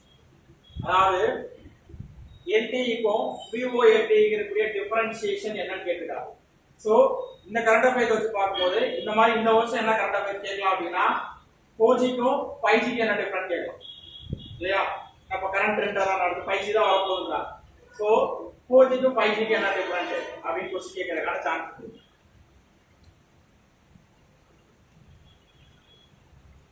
Again, which one of the following is not a sub-index of the World Bank Ease of Doing Business Index? First index ஒரு question பார்த்தோமா, அதே மாதிரி index இன்னொரு question இருக்கு. அதுல என்ன இண்டிகேட்டர்ஸ் மாதிரி யூஸ் பண்றாங்க, அதுல எந்த இண்டிகேட்டர் வந்து அதுக்கு கீழ வராது அப்படி சொல்லி கேட்டுட்டாங்க. சோ அகைன் இண்டெக்ஸ் ஒரு क्वेश्चन, இது எகனாமிக் ரிலேட்டட் क्वेश्चन.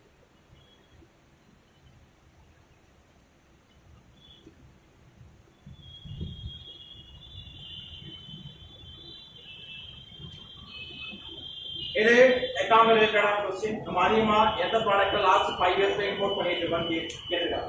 இது எங்க இருந்து சார் क्वेश्चन கேட்டுப்பாங்கன்னா எகனாமிக் சர்வே. நம்ம எகனாமிக் சர்வேல இருந்து ஒரு 5 to 10 क्वेश्चन மினிமம் 5 क्वेश्चन கேட்கறதுக்கான சான்சஸ் இருக்கு. இது அகைன் நீங்க எகனாமிக் சர்வே எடுத்து படிச்சீங்க அப்படின்னா இதுக்கான ஆன்சர் வந்து நமக்கு வந்து கிடைக்கும்.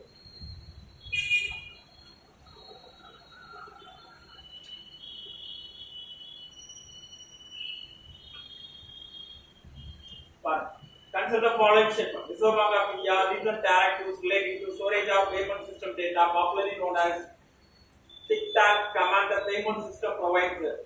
So, இது ரிசர்வ் பேங்க் உடைய இனிஷியேட்டிவ். என்ன அப்படின்னா இந்த டேட்டாலாம் வந்து என்ன பண்றாங்கன்னா மேக்ஸிமம் வந்து இப்போ இந்தியாவில் இருக்கக்கூடிய டேட்டாலாம் எங்க ஸ்டோர் ஆயிருக்கு அப்படின்னா நம்ம யூடியூப் யூஸ் பண்றதா இருக்கட்டும் எந்த சோசியல் மீடியா யூஸ் பண்ணாலும் இந்த டேட்டாஸ் எல்லாமே இந்தியா விட்டு வெளியில தான் ஸ்டோர் ஆயிருக்கு. மேக்ஸிமம் வந்து இந்த ஆப்லாம் பர்ன் பண்றதுக்கு ஒரு ஸ்ட்ராங்கான பேக்ரவுண்ட் ரீசன் இருக்கு. இந்தியாவில் நெக்ஸ்ட் வந்து டேட்டா லோக்கலைசேஷன் ஸ்கீம் அப்படின்னு ஒரு ஸ்கீம் வந்து கொண்டு வராங்க, இம்ப்ளிமெண்ட் பண்ண போறாங்க. அப்படின்னா எல்லாரும் என்ன பண்ணணும்னா கம்பல்சரி வந்து டேட்டா இப்போ நான் யூடியூப் யூஸ் பண்றேன்னா என்னுடைய டேட்டாவை நான் ஏதாவது ஒரு விஷயத்தை அப்லோட் பண்றேன்னா அது இந்தியாவில் தான் ஸ்டோர் பண்ணிருக்கணும். இதை எடுத்துட்டு போய் அவங்க யூஎஸ்ல சர்வர் வச்சு யூஎஸ்ல ஸ்டோர் பண்ண போறாங்க, இதை கொண்டு வர போறாங்க. இப்போ அதுக்கு அந்த ரீசன்னால என்ன பண்றாங்கன்னா இப்போ நிறைய அப்ளிகேஷனை பிளான் பண்றது நம்ம அந்த ஸ்கீமை இம்ப்ளிமெண்ட் பண்ணும்போது இவங்கெல்லாம் அந்த டேட்டா என்ன பண்ண மாட்டான், அதுக்கு வந்து ஒத்துக்க மாட்டான், சப்போர்ட் பண்ண மாட்டான். ஸோ இப்பவே அது என்ன பண்றாங்கன்னா ஃபில்டர் பண்றாங்க, நமக்கு சப்போர்ட் பண்ணாத அந்த ஆப் எல்லாத்தையும் ரிமூவ் பண்ணிட்டே வரலாம். அதுக்கப்புறம் ஸ்ட்ராங்காக என்ன பண்ணிடுவாங்கன்னா எலெக்ஷன் வர டயத்தில் அந்த ஸ்கீம் வந்து இம்ப்ளிமெண்ட் பண்ணிடுவாங்க. ஒரு நல்ல ஸ்கீம். ஸோ ரிசர்வ் பேங்க் வந்து ரீசெண்டாக என்ன ஆக்டிவிட்டீஸில் ஈடுபட்டாலும் ஃபார் எக்ஸாம்பிள் இந்த மாதிரி டேட்டா ஸ்டோரேஜாக இருக்கட்டும் இல்லை புதுசாக ஏதாவது ஒரு பேங்க் அப்ரூவல் கொடுக்குறாங்க. ஃபார் எக்ஸாம்பிள் சேம் இதே மாதிரி கொஸ்டின் கேட்கணும் அப்படின்னா மணி ஆப் அப்படின்னு ஒரு ஆப். ஆனால் இது வந்து டெக்னாலஜி டிக்டாக் அப்படிங்கிறது ஒரு நியூ வேர்ட். டிக்டாக் அப்படிங்கிறது மணி அப்படின்னு ஒரு ஆப்பை ரிசர்வ் பேங்க் ஆஃப் இந்தியா வந்து ரிலீஸ் பண்ணியிருக்காங்க. அந்த ஆப்புடைய பர்பஸ் என்ன அப்படின்னு கேட்கலாம். மணி ஆப் வந்து விர்ச்சுவலி சேலஞ்ச் கொடுத்துருக்காங்க இல்லையா, அவங்க நம்ம இந்தியன் கரன்சியை ஐடென்டிஃபை பண்ணுறதுக்கு யூஸ் பண்ணக்கூடிய ஒரு ஆப். சரியா?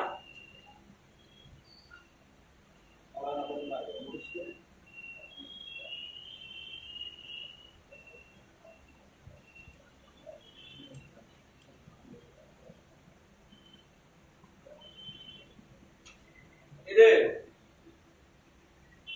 பக்கா இன்டர்நேஷனல் கரண்ட் அஃபேர்ஸ். இது ஐஆர் கூட சொல்ல முடியாது.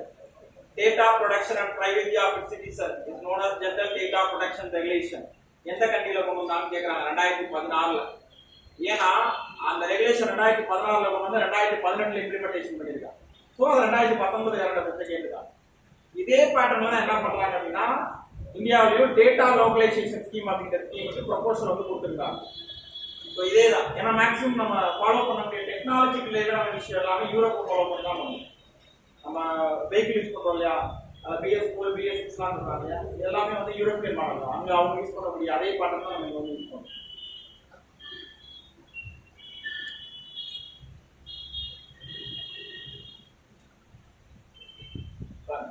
Recently, India signed a deal known as Action Plan for Prioritization Implementation of Cooperation Areas in the Nuclear Field with which are the following countries. இந்த question நம்ம கண்ண மூடி ஆன்சர் பண்ணிடலாம். Nuclear ரிலேட்டடா இந்தியா ஒரு ஸ்ட்ராங்கான ரிலேஷன்ஷிப் வச்சிருக்காங்க ஒரே ஒரு கண்ட்ரி, யாரு? ரஷ்யா. நீங்க வந்து இந்த கூட நம்ம இதே வந்து நீங்க எடுத்துக்கலாம். அப்போ ரஷ்யா இந்தியா ரஷ்யா ரிலேஷன்ஷிப் அப்படின்றப்போ இந்த வருஷம் 2019ல பிரைம் மினிஸ்டர் என்ன பண்ணாரு அப்படின்னா ரஷ்யா போனாரு. அதுல வந்து ஃபாரின் கண்ட்ரிஸ் அப்படின்னா ரஷ்யாவுடைய ஈஸ்ட் பக்கம் இருக்கக்கூடிய விளாடிவோஸ்க் அப்படின்ற பிளேஸ்ல வந்து என்ன பண்ணாரு அப்படின்னா ஒரு 2-3 இனிஷியேட்டிவ் பண்ணாரு. விளாடிவோஸ்கையும் சென்னையும் டெவலப் பண்ண போறாங்க. இங்க இருந்து நம்ம ஷிப் இருக்கு இல்லையா, ரஷ்யா போகணும் அப்படின்னா சுத்தி தான் போகணும். கிட்டத்தட்ட ஒரு 3000-4000 கிலோமீட்டர் வந்து நமக்கு வந்து ரெடியூஸ் ஆகும் இது மூலமா. இப்போ இந்தியா ரஷ்யா ரிலேஷன்ஷிப் ரொம்ப இம்பார்ட்டன்ட். ஐஆர் அப்படின்றது இது டெர்மினாலஜி ரிலேட்டட் क्वेश्चन. டெனிசோவன் அப்படின்றது ரீசன்ட்டா நியூஸ்ல வந்திருக்கு. டெனிசோவன் அப்படின்னா என்ன? இந்த மாதிரி டெர்மினாலஜியை ரிலேட் பண்ணி என்ன பண்ணலாம், क्वेश्चंस வந்து கேட்கலாம். நான் ஃபர்ஸ்ட் சொன்னேன் இல்லையா, ஷேர் எக்கானமி டெர்மினாலஜி புதுசா இந்தியன் எக்கனாமிக்ஸ் ரிலேட் பண்ணிருக்காங்க. இந்த மாதிரி டெர்மினாலஜி ரிலேட்டட் நீங்க எங்கெல்லாம் புதுசா ஒரு வேர்டு பாத்தீங்கன்னா அந்த வேர்டுக்கு என்ன மீனிங் நம்ம எழுதி வச்சிருக்கோம்.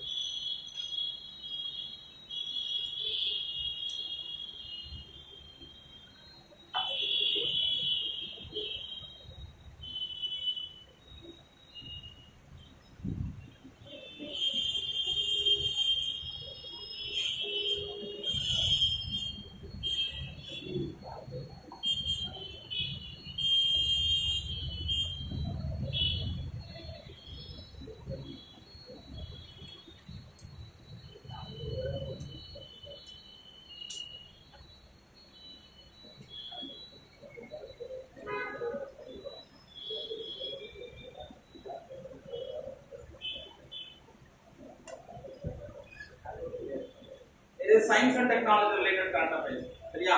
இதுல பாத்தீங்கன்னா டிஎன்ஏ பத்தி மட்டும் தான் பேசிக்கலாம். ஏன் இந்த கரண்ட் அஃபேர்ஸ் 2019 வந்தது அப்படின்னா 2019 டிஎன்ஏ சீக்வன்சிங் அப்படின்ற ஒரு விஷயம் இந்தியா வந்து இனிஷியேட் பண்ணாங்க. டிஎன்ஏ சீக்வன்சிங் அப்படின்னா ஆல் ஓவர் இந்தியா ஃபுல்லா இருக்கக்கூடிய ரேண்டமா ஒரு சில பீப்புள்ஸுடைய டிஎன்ஏ எடுத்து அதை மேட்ச் பண்ணி பார்க்கணும். இவங்க வந்து டிஎன்ஏ வந்து செக் பண்ணோம் அப்படின்னா அவங்களுடைய ஆர்ஜின் வரைக்கும் நம்ம வந்து அண்டர்ஸ்டாண்ட் பண்ணிக்க முடியும். எங்க ஆர்ஜினா இருக்காங்க, இதை தாண்டி நம்ம டிஎன்ஏ பத்தி ரிசர்ச் பண்ணும்போது நமக்கு என்ன ஆகும் அப்படின்னா ஃபியூச்சர்ல ஏதாவது ஒரு டிசீஸ் வருது அப்படின்னா அதை ரெசிஸ்ட் பண்றதுக்கு நம்ம எந்த மாதிரியான இனிஷியேட்டிவ்ஸ் எடுக்கணும் அப்படின்றத டிஎன்ஏ வச்சு நம்ம புரிஞ்சுக்க முடியும். அப்ப இதுக்கு நம்ம கவர்மெண்ட் என்ன பண்ணாங்கன்னா டிஎன்ஏ சீக்வன்சிங், டிஎன்ஏ என்ன பண்றது அரேஞ்ச் பண்ணி வச்சு அதன் மூலமா நிறைய விஷயம் பண்ணணும் அப்படின்னு இனிஷியேட் பண்ணாங்க. ஸோ அது ரிலேட்டடா பேக்ரவுண்ட் வந்து சயின்ஸ்ல இருக்கு. நம்ம கேட்கறாங்க அப்படின்னா சயின்ஸ் அண்ட் டெக்னாலஜில ஒன்று environmental related science and technology, ரெண்டாவது human anatomical related science and technology, மூணாவது space related science and technology. இந்த மூணு டாபிக்ல இருந்தா கொஸ்டின் கேட்பாங்க. சரியா?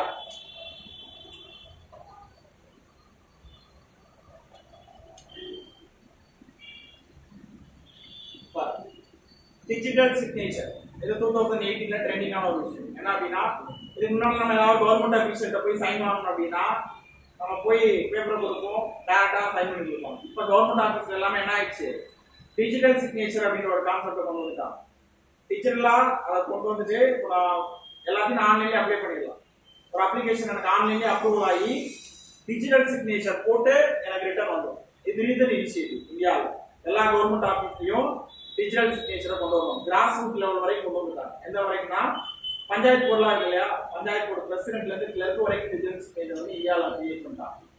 ஸோ ஏதாவது ஒரு ஃபார்ம் இல்லை ஏதாவது ஒரு அப்ளிகேஷன் அப்ரூவல் கொடுக்கணும் அப்படின்னா ஆன்லைன்லேயே பண்ணிடுவாங்க.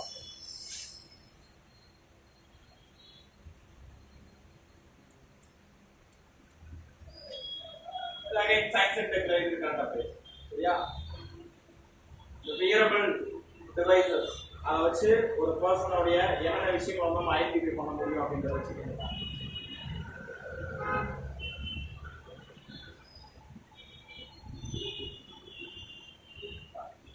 RNA interference technology, again human anatomical current affairs.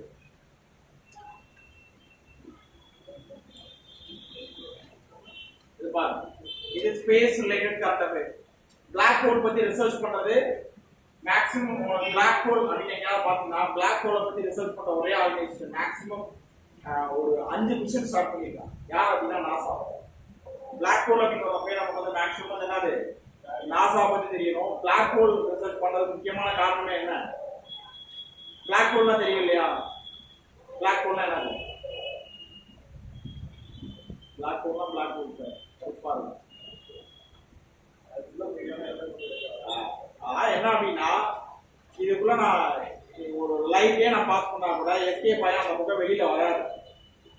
அப்ப என்ன அப்படின்னா அதை ரிசர்ச் பண்ணி கண்டுபிடிச்சிட்டாங்கன்னா இந்த கிராவிடேஷனல் ஃபோர்ஸ் சொல்றாங்க இல்லையா, ஏன் அதை வெளியில விடுறது இல்லை, அது அப்படி உள்ள என்ன இருக்கு அப்படின்றத பத்தி தான் ரிசர்ச் பண்ணிருக்காங்க. முழுக்க முழுக்க பிளாக் ஹோல் அப்படின்னா கிராவிடேஷனல் வேவ்ஸை பத்தி தான் அது வந்து ரிசர்ச்சே நடக்கும். சரியா?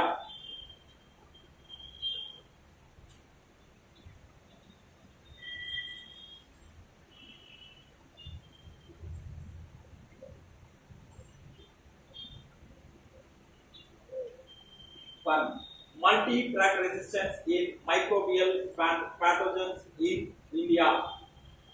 இது பாருங்க, இது ரிலேட்டடா இந்த மாதிரி என்ன ஒரு கரண்ட் அஃபேர்ஸ் கேட்கலாம் அப்படின்னா ஒரு 1950s 60sல அனிமல்ஸ்க்கு எந்த டிசீஸும் வந்து அஃபெக்ட் ஆகக்கூடாது அப்படின்றதுக்காக ஒரு ஆன்டிபயோட்டிக் தயாரிச்சாங்க. அது அப்போ அந்த ஆன்டிபயோட்டிக்லாம் வந்து ஸ்டாப் பண்ணிட்டாங்க, அது கொடுக்கக்கூடாது. அப்டேட்டடாக அடுத்தடுத்த ஆன்டிபயோட்டிக்ஸ் வந்துச்சு. ரீசெண்ட் டைம் என்ன பண்றாங்கன்னா அந்த ஆன்டிபயோட்டிக்ஸை அனிமல்ஸுக்கு ட்ரீட் பண்றதுனால இப்போ ஃபார் எக்ஸாம்பிள் கவுக்கு கொடுத்தாங்க அப்படின்னா மில்க் அதிகமாக கிடைக்கும். அந்த மாதிரி விஷயத்துக்கு அதை யூஸ் பண்ண ஆரம்பிச்சாங்க. எக்ஸாக்டா எக்ஸஸா ஆன்டிபயோட்டிக் யூஸ் பண்ணும்போது என்ன ஆகுது அப்படின்னா அது நம்மளுடைய ஃபுட் செயின்ல பெரிய இம்பாக்ட் ஏற்படுது.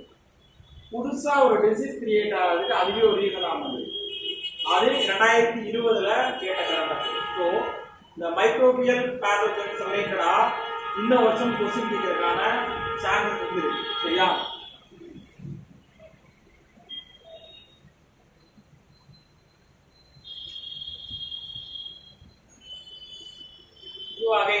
டிசீஸ் ரிலேட்டடான கரண்ட் அஃபேர்ஸ் இந்த வருஷம் கண்டிப்பா அந்த ஏரியாவில் வந்து கொஸ்டின் எதிர்பார்க்கலாம். கொரோனா பத்தி A to Z ஓரளவுக்கு கொஞ்சம் டீட்டெயிலாகவே நம்ம படிச்சிருக்கோம். சரியா? இது 2019 42 questions current affairs background related questions நான் இந்த ஸ்லைடில் உங்களுக்கு போட்டுருக்கேன். எதுக்கு நான் கரண்ட் அஃபேர்ஸ் கிளாஸ் எடுக்கிறதுக்கு முன்னாடி இந்த கொஸ்டினை உங்களுக்கு காட்டினேன் அப்படின்னா, யாராவது இதுக்கு முன்னாடி இந்த வருஷம் அட்டன் கொடுக்க போகிறோம் இல்லை படிக்க ஸ்டார்ட் பண்ணியிருக்கோம், பழைய கொஸ்டின்ஸ் எடுத்து பார்த்தோம்னா இந்த 43 கொஸ்டின் எடுத்து எந்த ஏரியாவில் கொஸ்டின் இருக்கேன். இப்போ இதை பார்த்ததுக்கு அப்புறம் உங்களுக்கு என்ன புரியுது? இப்போ நான் ஒரு சில விஷயங்கள் காட்டினேன். கரண்ட் அஃபேர்ஸ் படிக்கணும் அப்படின்னா ஒரு மாசத்துக்கே புக் எவ்வளோ புக்ஸ் இருக்கும். ஒரு வருஷம் கரண்ட் அஃபேர்ஸ் நான் படிக்கணும் அப்படின்றப்போ 12 புக்கு கிட்டத்தட்ட நான் ஒரு 5000-6000 பேஜஸ் படிக்கணும். இதுல இந்த வருஷம் யூபிஎஸ்சி இருக்கிறவங்களுக்கு பெரிய சேலஞ்ச் என்ன அப்படின்னா, ஒரு வருஷம் கரண்ட் அஃபேர்ஸையும் தாண்டி 1.5 இயர்ஸ் கரண்ட் அஃபேர்ஸ் ஆயிடுச்சு. 12 மாசம் அப்படின்றது 18 மாசம் ஆயிடுச்சு. இன்னும் 2000-3000 பக்கம் நான் சேர்த்து அப்படின்னா 10,000 பக்கம் இதுக்கு நான் படிக்கணும். இப்போ இந்த விஷயத்த பார்த்ததுக்கு அப்புறம் கரண்ட் அஃபேர்ஸ் அப்படின்றது நான் சொல்லுவேன் 3 டாபிக் மட்டும் படிச்சா போதும். ஒன்னு என்விரான்மெண்ட் ரிலேட்டட் கரண்ட் அஃபேர்ஸ், ரெண்டாவது எக்கனாமி ரிலேட்டட் கரண்ட் அஃபேர்ஸ். என்விரான்மெண்ட்டுக்கு அப்புறம் அதிகமாக கரண்ட் அஃபேர்ஸ் கேட்கிறாங்கன்னா எக்கனாமி. மூணாவது science and technology related current affairs. ஆப்ஷனலா ஐயா தாண்டி உங்களுக்கு புக்ல art and culture related current affairs, polity related current affairs எல்லாம் பாலிட்டி படிக்கணும். பாலிட்டியில ஆக்ட் பில்ஸ் மட்டும் பார்த்துக்கலாம். மற்றபடி பாலிட்டி ரிலேட்டட் கரண்ட் அஃபேர்ஸ் படிக்கணும் எதுக்கு யூஸ் ஆகும் அப்படின்னா, சப்ஜெக்ட் வைஸ் நம்ம ஸ்ட்ராங்கா அதுக்கு யூஸ் ஆகிருக்கு. ஏன்னா அதில் கொடுக்குறதே ப்ரோட்டான் ஸ்பீக்கர்ஸ், அதுக்கப்புறம் வந்து oath of rights, oath of account, oath and affirmation of president, removal of president, அந்த டாபிக் தான் பார்ட்டியில் இருக்கு. அது எல்லாமே கன்வென்ஷனல் கொஸ்டின்ஸ். இப்போ கரண்ட் அஃபேர்ஸ் நம்ம கேட்கக்கூடிய ஏரியா 3 ஏரியா. அதில் 50% டைரக்ட் கரண்ட் அஃபேர்ஸாக இருக்கும், 50% பேக்ரவுண்ட் ரிலேட்டடாக இருக்கும். சரியா? நான் உங்களுக்கு இங்கே எக்கனாமி ரிலேட்டட் கரண்ட் அஃபேர்ஸ் தான் இந்த செஷனில் எடுத்துட்டு மதியானம் பிளேசஸ் இன் நியூஸ், முக்கியமான பிளேசஸ் என்னென்ன நியூஸ்ல வந்திருக்கோ அந்த place, map related current affairs. இதுல ஒரே ஒரு கரண்ட் அஃபேர்ஸ் கொஸ்டின் மிஸ்ஸிங். என்ன மிஸ்ஸிங் அப்படின்னா, ஒரு பக்கம் சியோட நேம்லாம் கொடுத்தாங்க, இன்னொரு பக்கம் அந்த சி ஓட அசோசியேட்டா இருக்கக்கூடிய சிட்டிஸ் நேம்லாம் கொடுத்துருந்தாங்க. என்னென்ன சி கொடுத்தாங்கன்னா red sea, Caspian sea, black sea, இந்த மாதிரி சி நேம்லாம் கொடுத்துருந்தாங்க. இந்த கொஸ்டின் பார்த்தீங்கன்னா ஒரு லாஸ்ட் 5 இயர்ஸ் கொஸ்டின் பார்த்தீங்கன்னா ஒரு 3 வருஷத்துல அந்த கொஸ்டின் பீரியடா கேட்டுருக்காங்க. மெடிடேரியன் சியை சுற்றி இருக்கக்கூடிய கண்ட்ரிஸ் அது, காஷ்மீர் சியை சுற்றி இருக்கக்கூடிய கண்ட்ரிஸ் அது. சரியா? அப்போ அந்த வயசு பார்த்தோம் அப்படின்னா பிளேசஸ் இன் நியூஸ் மட்டும் பார்த்தோம் அப்படின்னா ஒரு 5-10 கொஸ்டின் வரைக்கும் கேட்குறாங்க. அப்போ நம்ம எக்ஸாமுக்கு ப்ரிப்பேர் பண்றோம் அப்படின்னா கையில அட்லஸ் ஃபர்ஸ்ட் எந்த பிளேஸ் பார்த்தாலும் அதை என்ன பண்ணிருக்கோம், அட்லஸ் பார்த்து அது பக்கத்தில் இருக்கக்கூடிய பிளேஸுக்கு பார்க்கணும். பக்கத்துல அப்படின்னா island, C, river, national park, wild life sanctuary, இந்த மாதிரி முக்கியமான பிளேஸ் எல்லாமே என்ன பண்ணிக்கணும், நம்ம பார்த்து வச்சுக்கணும். சரியா?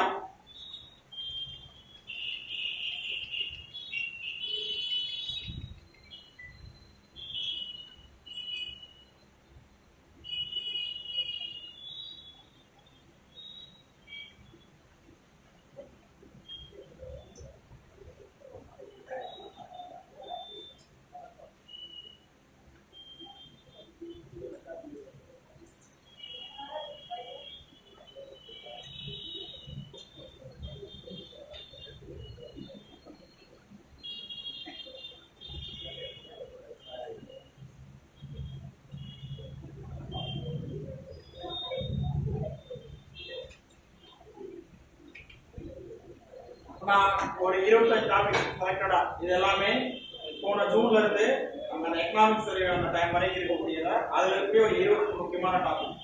சரியா? இதை தாண்டி அடுத்து நீங்க கிளாஸ் ஓகே எடுக்கலாம் வரலாம் அப்படின்னு சொன்னீங்கன்னா அந்த கிளாஸ் பிலிம்ஸ் எக்ஸாம் வர வரைக்கும் கொஞ்சம் போஸ்ட் பண்ணி கண்டினியூ பண்ணலாம். சரியா? அந்த கிளாஸ் கொடுத்துருங்க. இப்போ ஃபர்ஸ்ட் நமக்கு எக்கனாமிக்ஸ் சர்வேல ஷேர்டு எக்கானமி அப்படின்ற கான்செப்ட் என்ன பண்ணிருக்காங்க அப்படின்னா மென்ஷன் பண்ணிருக்காங்க. இது டெர்மினாலஜி ரிலேட்டடா நீங்க இந்த கண்டென்ட்ல எழுதணும். இந்த பிடிஎஃப் நான் கொடுக்குறேன் குரூப்ல, இந்த பிடிஎஃப் நான் கொடுக்குறேன். நீங்க எழுத வேண்டியது புதுசா படிக்கிற ஸ்டூடெண்ட் நான் போன கொஸ்டின் சொல்லும்போது ஹெட்டிங் மட்டும் எழுதுங்க இல்லையா, அந்த மாதிரி இந்த டாபிக் மட்டும் நோட் பண்ணி ஷேர்ட் எக்கானமினா என்ன, இது டெர்மினாலஜி ரிலேட்டட் நம்ம பேச முடிச்சு கேட்கறதுக்கான சான்ஸ். ஷேர்ட் எக்கானமி அப்படின்னா நான் ஆல்ரெடி சொன்ன விஷயம் தான். Sharing economy is also known as collaborative consumption. collaborative consumption அப்படின்னா ஒரு பொருளை நான் வாங்காம அதுக்கு நான் என்ன பண்றது, ரெண்டுக்கோ பார்வை பண்றதா என்ன சொல்லுவாங்க, கொலாபரேட்டிவ் எக்கானமி அப்படின்னு சொல்லுவாங்க. அதுக்கு எக்ஸாம்பிளா என்னென்ன விஷயங்கள்லாம் இங்க சொல்லியிருக்காங்க அப்படின்னா பாருங்களேன். இப்போ கோவர்க்கிங் வந்து ஹேபிட் டி ஒர்க் இந்தியா என்ன பண்றது, சும்மா டெம்பரவரியா எம்ப்ளாயிஸ் ரெக்ரூட் பண்ணிட்டு அந்த ஃபார் எக்ஸாம்பிள் நமக்கு சொல்லுவாங்க ஃப்ரீலான்சர் அப்படின்னு ஒரு ஆப் இருக்கு இல்லையா, அதெல்லாம் என்ன பண்ணுவாங்க, நான் எப்போ ஃப்ரீயா இருக்கணும் அப்போ போய் நான் ஒர்க் பண்ணிக்கிறேன். அது கோவர்க்கிங் எக்ஸாம்பிள். இப்போ கோ லிவிங் அப்படின்னா சான்ஸா லிவிங், நமக்கு ஓயோ லைஃப் தெரியும். நீங்க அது போறோம் அப்படின்னா அந்த இடத்துல என்ன பண்ணுவாங்க, அது ஹோட்டலாலாம் இருக்காது, நார்மலா யாருடைய ரெசார்ட் ஏதாவது பிளேஸா இருக்கும், அதை ஓயோட லிஸ்ட் பண்ணிட்டு அதை டெம்பரவரியா ஒரு நாள் 2 நாளைக்கு ரெண்டு கொடுக்கும். மூணாவது பாத்தீங்கன்னா இது நமக்கு தெரியும், ஊபர் ஓலா இதெல்லாம் வந்து என்னது கார் நான் வச்சிருப்பேன், நான் என்ன பண்றது ரெண்டு கொடுக்கும். இது ஏன் நியூஸ்ல வந்தது அப்படின்னா கிட்டத்தட்ட $2 பில்லியன்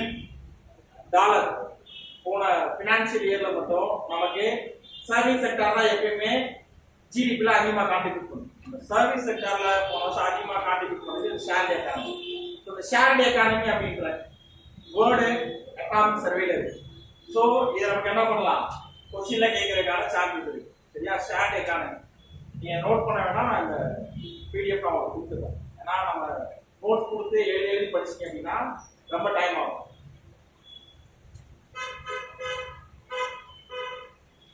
ஏதோ எக்கனாமிக் சர்வேல சொல்லியிருந்த விஷயம் தான்.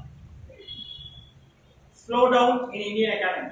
இந்தியன் எக்கானமி மற்ற சைனாவோட கம்பேர் பண்ணும்போது யூஎஸோட கம்பேர் பண்ணும்போது ரொம்ப ஒர்ஸா இருக்கு. இந்த கோவிட்னால என்ன ஆயிடுச்சு, ரொம்ப ஸ்லோ ஆயிடுச்சு. அப்போ ஒரு எக்கானமி ஸ்லோ ஆகுது அப்படின்னா என்னென்ன விஷயத்தை வச்சு எக்கானமி ஸ்லோ ஆகுதுன்னு சொல்லுவாங்க அப்படின்னு பாத்தீங்கன்னா ஃபர்ஸ்ட் ஜிடிபி அப்படின்னா ஒரு கண்ட்ரியில உற்பத்தி ஆகக்கூடிய பொருள் எவ்வளவு குட்ஸ் அண்ட் சர்வீஸ் ப்ரொடியூஸ் பண்றாங்க ஒரு பினான்சியல் இயர்ல அப்படின்றத கால்குலேட் பண்றதா என்னது ஜிடிபி. அந்த ஜிடிபி கம்மியாயிடுச்சு, ஸோ இந்தியாவோட எக்கானமி ஸ்லோ டவுன் ஆகுது. அதே மாதிரி பாத்தீங்கன்னா cross fixed capital formation. Cross fixed capital formation அப்படின்னா இன்வெஸ்ட்மெண்ட் ரேட். நிறைய பேர் என்ன பண்ணிருக்காங்க, முன்னாடி ஏதாவது கம்பெனில ஷேர் வாங்குறதோ இல்ல புதுசா ஏதாவது ஒரு கம்பெனி ஸ்டார்ட் பண்றதோ பண்ணிருப்பாங்க. பட் லாஸ்ட் இந்த ஒரு வருஷம் பினான்சியல் இயர்ல அந்த மாதிரி ஆக்டிவிட்டி நடந்திருக்காது. ஏன், எல்லாம் வந்து இந்த கொரோனானால எதுலையும் இன்வெஸ்ட் பண்றதுக்கு பயந்தாங்க. மேக்ஸிமம் என்ன ஆச்சு, ஷேர் மார்க்கெட்ல ஷேர் எல்லாமே ரிவர்ஸ் ஆச்சு. ஷேர் போட்டவங்க ஷேரை திரும்ப எடுக்க ஆரம்பிச்சா பயந்துட்டு, எந்த கம்பெனியை க்ளோஸ் பண்ணிட்டு போவான்னு தெரியாது அப்படின்ட்டு. அப்போ இன்வெஸ்ட்மெண்ட் ரேட் வந்து குறைஞ்சிச்சு. மூணாவதா சேவிங்ஸ். சேவிங்ஸ் என்னாச்சு, நம்ம யாருமே வேலைக்கு போகல அப்படின்னா யாரும் என்ன பண்ண முடியாது, சேவிங்ஸ்ல கான்ட்ரிபியூட் பண்ண முடியாது. ஆட்டோமேட்டிக்கா சேவிங்ஸ் என்ன ஆயிடுச்சு, ரெடியூஸ் ஆக ஆரம்பிச்சு. மூணாவது ரூரல் வேஜஸ். ரூரல் வேஜஸ் என்ன ஆயிடுச்சு, அதுவும் குறைஞ்சிச்சு. வருமானமே இல்லை அப்படின்னா ஆட்டோமேட்டிக்கா எக்கனாமி அப்படிங்கிறது சேஞ்ச் ஆகிறது தான்.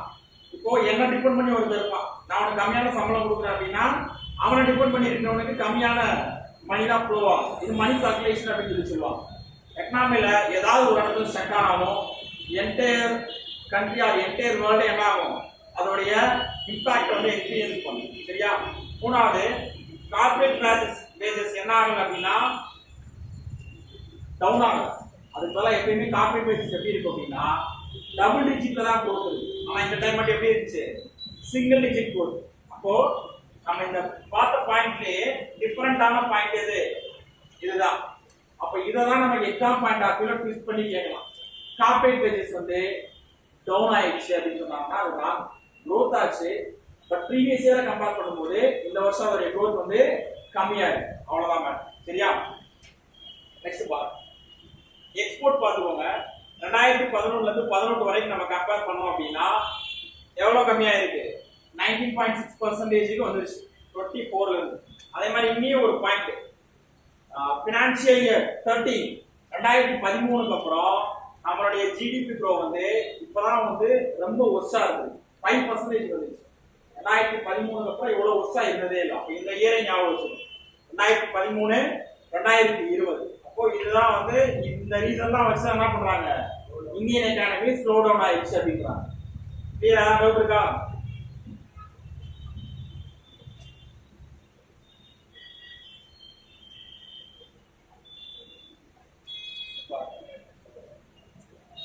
inflation rate in the economy has declined from 10.3% in financial year 2013 when I said 3% வந்துச்சு. இன்ஃப்ளேஷன் அப்படின்னா பணவீக்கம் அப்படின்னு தமிழ்ல சொல்லுவாங்க. பணவீக்கம் அப்படின்றது இப்போ நான் ஒரு கடைக்கு போறேன், நான் ஒரு பொருள் வாங்குறேன் அப்படின்னா அதிகமான அமௌண்ட் கொடுக்கலாம்னா அதுக்கு பேர் இன்ஃப்ளேஷன். நார்மலா அந்த ப்ராடக்டோட ரேட்டை விட நான் கம்மியான ரேட் கொடுக்கலாங்க அப்படின்னா அதுக்கு பேர் டீஃப்ளேஷன். இப்போ ஒரு கண்ட்ரியோட எக்கானமி இன்ஃப்ளேஷன்ல இருந்தா நல்லதா இல்ல டீஃப்ளேஷன்ல இருந்தா நல்லதா அப்படின்னு கேட்டா ரெண்டுலயுமே இருக்கணும். ஒரு ஸ்டேபிளா இன்ஃப்ளேஷன்ல இருக்கணும், ஆனா ரொம்ப எக்ஸீட் ஆகி போயிடக்கூடாது. அதுல நிறைய டைப்ஸ் இருக்கு. creeping inflation, walking inflation, running inflation, galloping inflation அப்படின்னு சொல்லிட்டு இன்ஃப்ளேஷன்ல நிறைய டைப்ஸ் இருக்கு. இதுல ஓகே வாக்கிங்ல இருந்தா அது வந்து ஒரு நல்ல எக்கானமி அப்படின்னு சொல்லி சொல்லுவாங்க. இப்போ இந்தியாவுடைய எக்கானமி என்ன ஆகுது அப்படின்னா இன்ஃப்ளேஷன் ரேட்டு குறைஞ்சிட்டே வருது.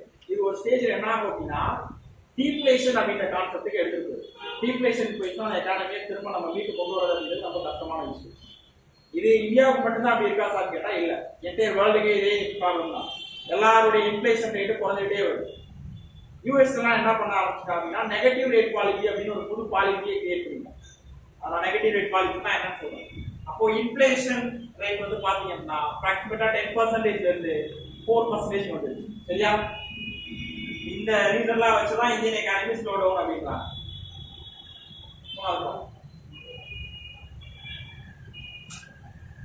செவன்த் எக்கனாமிக் சென்சஸ் 2019ல கண்டக்ட் பண்ணிருக்காங்க. அப்போ எக்கனாமிக் சென்சஸ்னா என்ன? இந்த மாதிரி சென்சஸோ இல்ல ஸ்கீமோ நம்ம படிக்கும் போது it's come under which ministry அப்படின்னு நம்ம படிக்கணும். இது வந்து ministry of statistics and programme, அந்த மினிஸ்ட்ரி கீழே வரும். இந்த மினிஸ்ட்ரி முக்கியம். ஸ்டேட்மெண்ட்ல கேட்கும்போது இதுதான் கேட்பான், எந்த மினிஸ்ட்ரிக்கு கீழே வருது அப்படின்னு சொல்லிட்டு. ஃபர்ஸ்ட் இந்த எக்கனாமிக் சென்சஸ் அப்படின்றது 1977ல CSO சென்ட்ரல் ஸ்டாட்டிஸ்டிக்கல் ஆபீஸ் அப்படின்னு ஒன்று இருந்துச்சு. அவங்க தான் கண்டக்ட் பண்ணிட்டு இருந்தாங்க. ஆனா 2019ல என்ன பண்ணிட்டாங்கன்னா இப்படி ஒரு ஆபீஸ் என்ன பண்ணிட்டாங்க, அபாலிஷ் பண்ணிட்டாங்க, டெலீட் பண்ணிட்டாங்க இந்தியன் கண்ட்ரில இருந்து. இதுக்கு பதிலா நம்ம NSSO CSO இப்படின்லாம் இருந்துச்சு. இது எல்லாத்தையும் கம்பைன் பண்ணி நேஷனல் ஸ்டாட்டிஸ்டிக்கல் ஆபீஸ் அப்படின்னு புதுசா ஒரு ஆபீஸை கிரியேட் பண்ணிருக்காங்க. ஸோ இந்த கரண்ட் அஃபேர்ஸ் கேட்கறதுக்கான சான்சஸ் இருக்கு. அப்ப நம்ம இதை படிக்கும் போது ஸ்டாட்டிஸ்டிக் மினிஸ்ட்ரியை பத்தி பார்க்கணும். சிஎஸ்ஓவை அபாலிஷ் பண்ணிட்டு புதுசா ரீஇம்போஸ் பண்ண அந்த ஆபீஸ் என்ன, நேஷனல் ஸ்டாட்டிஸ்டிக்கல் ஆபீஸை பத்தி படிக்கணும். அதுல என்னென்ன ஆபீஸ்லாம் வந்து உள்ள இன்க்ளூட் பண்ணிருக்காங்க, கன்சாலிடேட் பண்ணி இந்த புது ஆபீஸை கிரியேட் பண்ணிருக்காங்க அப்படின்றத நம்ம தெரிஞ்சுக்கணும். சரியா?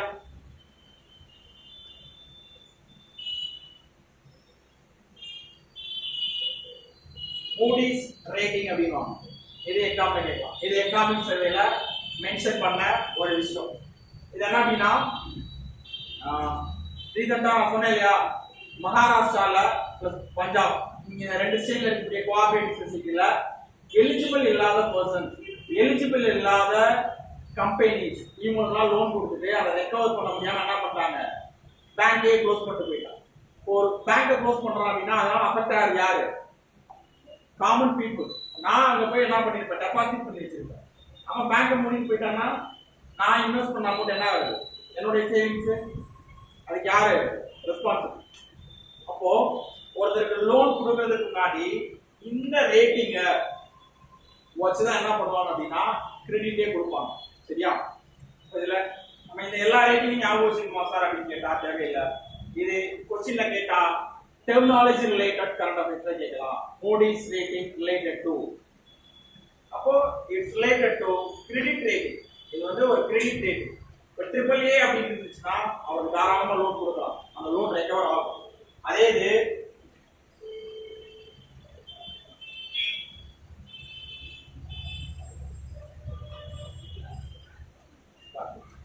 DDRDS DDலாம் சொல்லிருக்காங்க இல்லையா, இந்த ரேட்டிங் ஒருத்தர் இருக்காருன்னா அவர் ஆல்ரெடி என்ன பண்ணிருக்காரு, எங்கேயோ கடனை வாங்கிட்டு கடனை கட்ட முடியாம திவாலாகி போய் இருக்காரு அப்படின்னா இது வந்து இருக்கிறதுலே ரொம்ப ஒர்ஸ்ட் ரேட்டிங். AAA அப்படின்றது டாப் ரேட்டிங், அவருக்குலாம் லோன் கொடுத்தா லோன் ரிட்டர்ன் வந்துடும் அப்படின்றது அர்த்தம். இந்த சிசின்னு இருந்துச்சுன்னா அது ஹைலி ரிஸ்க், நீ கொடுத்தனா வந்தாலும் வரும் வராம போயிடும். அப்போ இது terminology related current affairs, Moody's rating related to அல்லது recently Moody's rating in news. அப்போ அது எதை மீன் பண்ணுது அப்படின்னு நமக்கு வந்து கொஸ்டின்ல கேட்பாங்க. சரியா? நெக்ஸ்ட் பாருங்க, ஆல்ரெடி சொன்னா நம்ம பார்த்தோம், ரிசர்வ் பேங்க் ஆஃப் இந்தியா எந்த இனிஷியேட்டிவ் எடுத்தாலும் அதை என்ன பண்ணுவாங்க, எக்ஸாம்ல கேட்பாங்க. ரீசெண்டா கம்ப்ளைண்ட் மேனேஜ்மெண்ட் சிஸ்டம் அப்படின்னு ஒரு சிஸ்டம் வந்து ஆர்பிஐ வந்து லான்ச் பண்ணிருக்காங்க. ஸோ இதை நமக்கு கன்ஃபியூஸ் பண்றதுக்காக எந்த மாதிரி கொஸ்டின் கேட்கலாம் அப்படின்னா, இந்த கம்ப்ளைண்ட் மேனேஜ்மெண்ட் சிஸ்டத்தை யார் லான்ச் பண்ணாங்கன்னு டைரக்டாவே கேட்கலாம். இல்ல ஸ்டேட்மெண்ட்ல வச்சு கேட்டா launch by ministry of finance கொடுக்கலாம். அப்ப இதை லான்ச் பண்றது ஆர்பிஐ அப்படிங்கறத நம்ம வந்து தெரிஞ்சுக்கணும். இந்த சிஎம்எஸ் அப்படின்றது ஒரு சாஃப்ட்வேர். இது எதுக்காக அப்படின்னா ரீட்ரெசல் அண்ட் கிரிமினன்ஸ் பர்பஸ்க்காக லான்ச் பண்ணிருக்காங்க.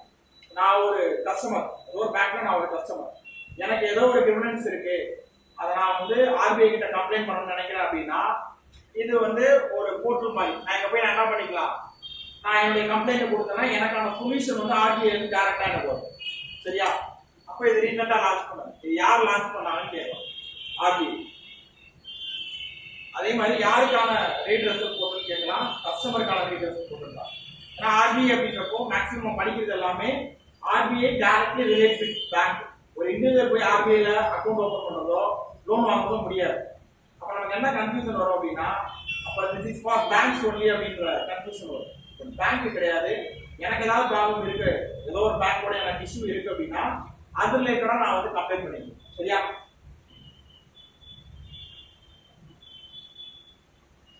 இது ரொம்ப ரொம்ப முக்கியமான கரண்ட் அஃபேர்ஸ். உட்கரஷா 2022. சரியா? இது 2019 இருந்து 2022 வரைக்கும். இது क्वेश्चनல கேட்கறதுக்கான சான்சஸ் அதிகம். இது கேட்கலாம். சரியா? இது என்ன அப்படின்னா, இப்போ ஆர்பிஐ வந்து ஒரு விஷயம் பண்ணி கொடுப்பாங்க கவர்மெண்ட்டுக்காக. என்ன பண்ணுவாங்க அப்படின்னா, இந்த ரீசனா நான் சொன்னேன் இல்லையா, சேம் அதே இஷ்யூ தான். ஒரு இஷ்யூ ரிலேட் பண்ணினா எல்லா இனிஷியேட்டிவ்ஸ் இருக்கு. மகாராஷ்டிரா பிளஸ் வந்து பஞ்சாப் கோஆபரேட்டிவ் சொசைட்டில ஒரு மிஸ்லீடு லோன் ஆக்டிவிட்டி வந்து நடந்துருச்சு, தப்பா லோன் கொடுத்தாங்க. ஸோ உடனே என்ன பண்ணாங்க அப்படின்னா, இந்த ஆர்ஆர்பிஸ் கோஆபரேட்டிவ் சொசைட்டிஸ் எல்லாத்தையும் ஆர்பிஐ கண்ட்ரோல்ல இருக்காங்க. ஆல்ரெடி கவர்மெண்டோடைய கண்ட்ரோல் இருந்தது, இப்போ ஆர்பிஐ கண்ட்ரோல் வந்துச்சு. இதை தாண்டி இந்த மாதிரியான விஷயங்கள் மற்ற பேங்க்லையும் நடந்துடக்கூடாது. மற்ற பேங்க் என்ன பண்ணணும், ஏன்னா பேங்க் அப்படின்னா அங்கே பிரான்ச் ஆஃபீஸ் இருக்கு. இதுக்கு டிஸ்ட்ரிக்ட் வைஸ் ஒரு ஹெட் ஆஃபீஸ் இருக்கும், ஸ்டேட் வைஸ் ஒரு ஹெட் ஆஃபீஸ் இருக்கும், நேஷனல் வைஸ் ஒரு ஹெட் ஆஃபீஸ் இருக்கு. அப்போ இவங்களுடைய மானிட்டரிங் சிஸ்டத்தை ஸ்ட்ரென்தன் பண்ணணும் அப்படின்றதுக்காக என்ன பண்ணாங்க அப்படின்னா இந்த ஸ்ட்ராட்டஜி வந்து கொண்டு வந்தாங்க. இது மெயினா எதுக்கு ரிலேட்டடா அப்படின்னு பாத்தீங்கன்னா, ரெகுலேட்டரி அண்ட் சூப்பர்வைசரி மெக்கானிசம். ஒரு பேங்க் யாருக்கு லோன் கொடுக்குறான், அவன் கரெக்டான இதுல தான் வந்து லோன் கொடுக்குறானா அப்படின்றத ரெகுலேட் பண்றதுக்கும் சூப்பர்வைஸ் பண்றதுக்கான ஒரு பிளான். சரிங்களா? அப்போ இதுல நம்ம ஸ்டேட்மெண்ட்ல கொஸ்டின் கேட்கறாங்க, என்னெல்லாம் கேட்கலாம் அப்படின்னா, இது எத்தனை வருஷ ப்ரோக்ராம், 3 இயர் ஸ்ட்ராட்டஜி, எதுக்காக இதை வந்து லான்ச் பண்றாங்க அப்படின்னு கேட்டாங்க அப்படின்னா, strengthen regulatory and supervisory mechanism. சரியா? யாரு இந்த லான்ச் பண்ணிருக்காங்கன்னு கேட்டாங்கன்னா, reserve bank of India. 3 point நமக்கு ஞாபகம் இருக்கு. நெக்ஸ்ட் பாருங்க, நெகட்டிவ் ரேட் பாலிசி. இது क्वेश्चनல கேட்கிறதுக்கான சான்சஸ் ரொம்ப அதிகம். இந்த நெகட்டிவ் ரேட் பாலிசி அப்படினா என்ன அப்படின்னு பாத்தீங்க அப்படின்னா, இப்போ நார்மலா இன்ஃப்ளேஷன் டிஃப்ளேஷன் கான்செப்ட் தான். இப்போ பேங்க்ல என்ன பண்ணுவாங்க, ஆல்ரெடி கிளாஸ் அட்டெண்ட் பண்ணுவோம் தெரியும். ஆர்பிஐ கிட்ட பேங்க் அடங்குவாங்க, ஒரு சிச்சுவேஷன்ல பேங்க் கிட்ட இருக்க மட்டும் ஆர்பிஐ வாங்கி வச்சுக்குவாங்க பாருங்க. நெகட்டிவ் ரேட் பாலிசில என்ன அப்படின்னா, இப்போ நார்மலா பேங்க் கிட்ட ஆர்பிஐ பணம் வாங்கிச்சு அப்படின்னா இன்ட்ரெஸ்ட் கொடுப்பாங்க இல்லையா? அதே மாதிரி ஆர்பிஐ பேங்க் கிட்ட கடன் வாங்கினா ஆர்பிஐ இன்ட்ரெஸ்ட் கொடுப்பாங்க. ஆனா நார்மலா நமக்கு லெண்டிங்க்கு கொடுக்கக்கூடிய லெண்டிங்க்கு ரேட்ல இன்ட்ரெஸ்ட் கொடுக்குறாங்க இல்லையா பேங்க், இதை விட என்ன பண்ணுவாங்க, ஆர்பிஐக்கு அதிகமான இன்ட்ரெஸ்ட் வந்து கட்டுறது. உதாரணத்துக்கு நான் இருக்கேன், நான் வந்து இவர்கிட்ட கடன் வாங்கி அவர் கொடுக்கணும் அப்படின்னா, நான் இவர்கிட்ட 8% வட்டி போட்டேன் அப்படின்னா, இப்போ அவர் வந்து எனக்கு 8% வட்டி போறாரு, இவர் அமௌண்ட் வாங்கி அவர்கிட்ட கொடுக்க போறேன் அப்படின்னா இவர் 12% நான் வட்டி போடணும். அப்பதான் எனக்கு இது ப்ராஃபிட். நான் என்ன பண்றது, இவர்கிட்ட 12% வாங்கி இவருக்கு 8% கொடுத்தா எனக்கு ப்ராஃபிட்டா? ப்ராஃபிட் இல்ல. இது அப்படியே ரிவர்ஸ் மார்க் நடக்குது.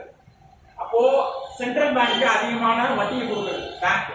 இதெல்லாம் என்ன சொல்றாங்கன்னா நெகட்டிவ் ரேட் பாலிசி அப்படின்னு சொல்லி சொல்றாங்க. இது எதுக்காக பண்ணுவாங்க அப்படின்னா, எல்லா இடத்துலயும் பண்ணும்போது என்ன ஆகுது, இன்ஃபிளேஷன் குறைஞ்சிட்டே வருது, பணம் மக்கள் கையில அதிகமா இல்லை. அதிகமா பணத்தை புழக்கத்துல விடணும் அப்படின்னா இந்த நெகட்டிவ் ரேட் பாலிசியில லோன் கொடுத்தாதான் என்ன ஆகும், நிறைய மணி சர்க்குலேஷன் அதிகமா நடக்கும் அப்படின்னு சொல்லி சொல்லியிருக்காங்க. இது நீங்க தெரிஞ்சுக்க வேண்டிய விஷயம். இந்த நெகட்டிவ் ரேட் பாலிசி ரீசெண்டா எங்க பண்ணாங்க அப்படின்னா யூஎஸ்ல. நெகட்டிவ் ரேட் பாலிசி அப்படின்னா சென்ட்ரல் பேங்க்ல அதிகமான இன்ட்ரெஸ்ட் வாங்கி பீப்புள்ஸ்க்கு கம்மியான இன்ட்ரெஸ்ட் கொடுக்குறது. இது இன்டைரக்டா பார்த்தோம் அப்படின்னா அந்த பேங்க் வந்து லாஸ் ஆகிடும். சரியா? நெகட்டிவ் ரேட் பாலிசி அப்படின்றது ரொம்ப முக்கியமான concept.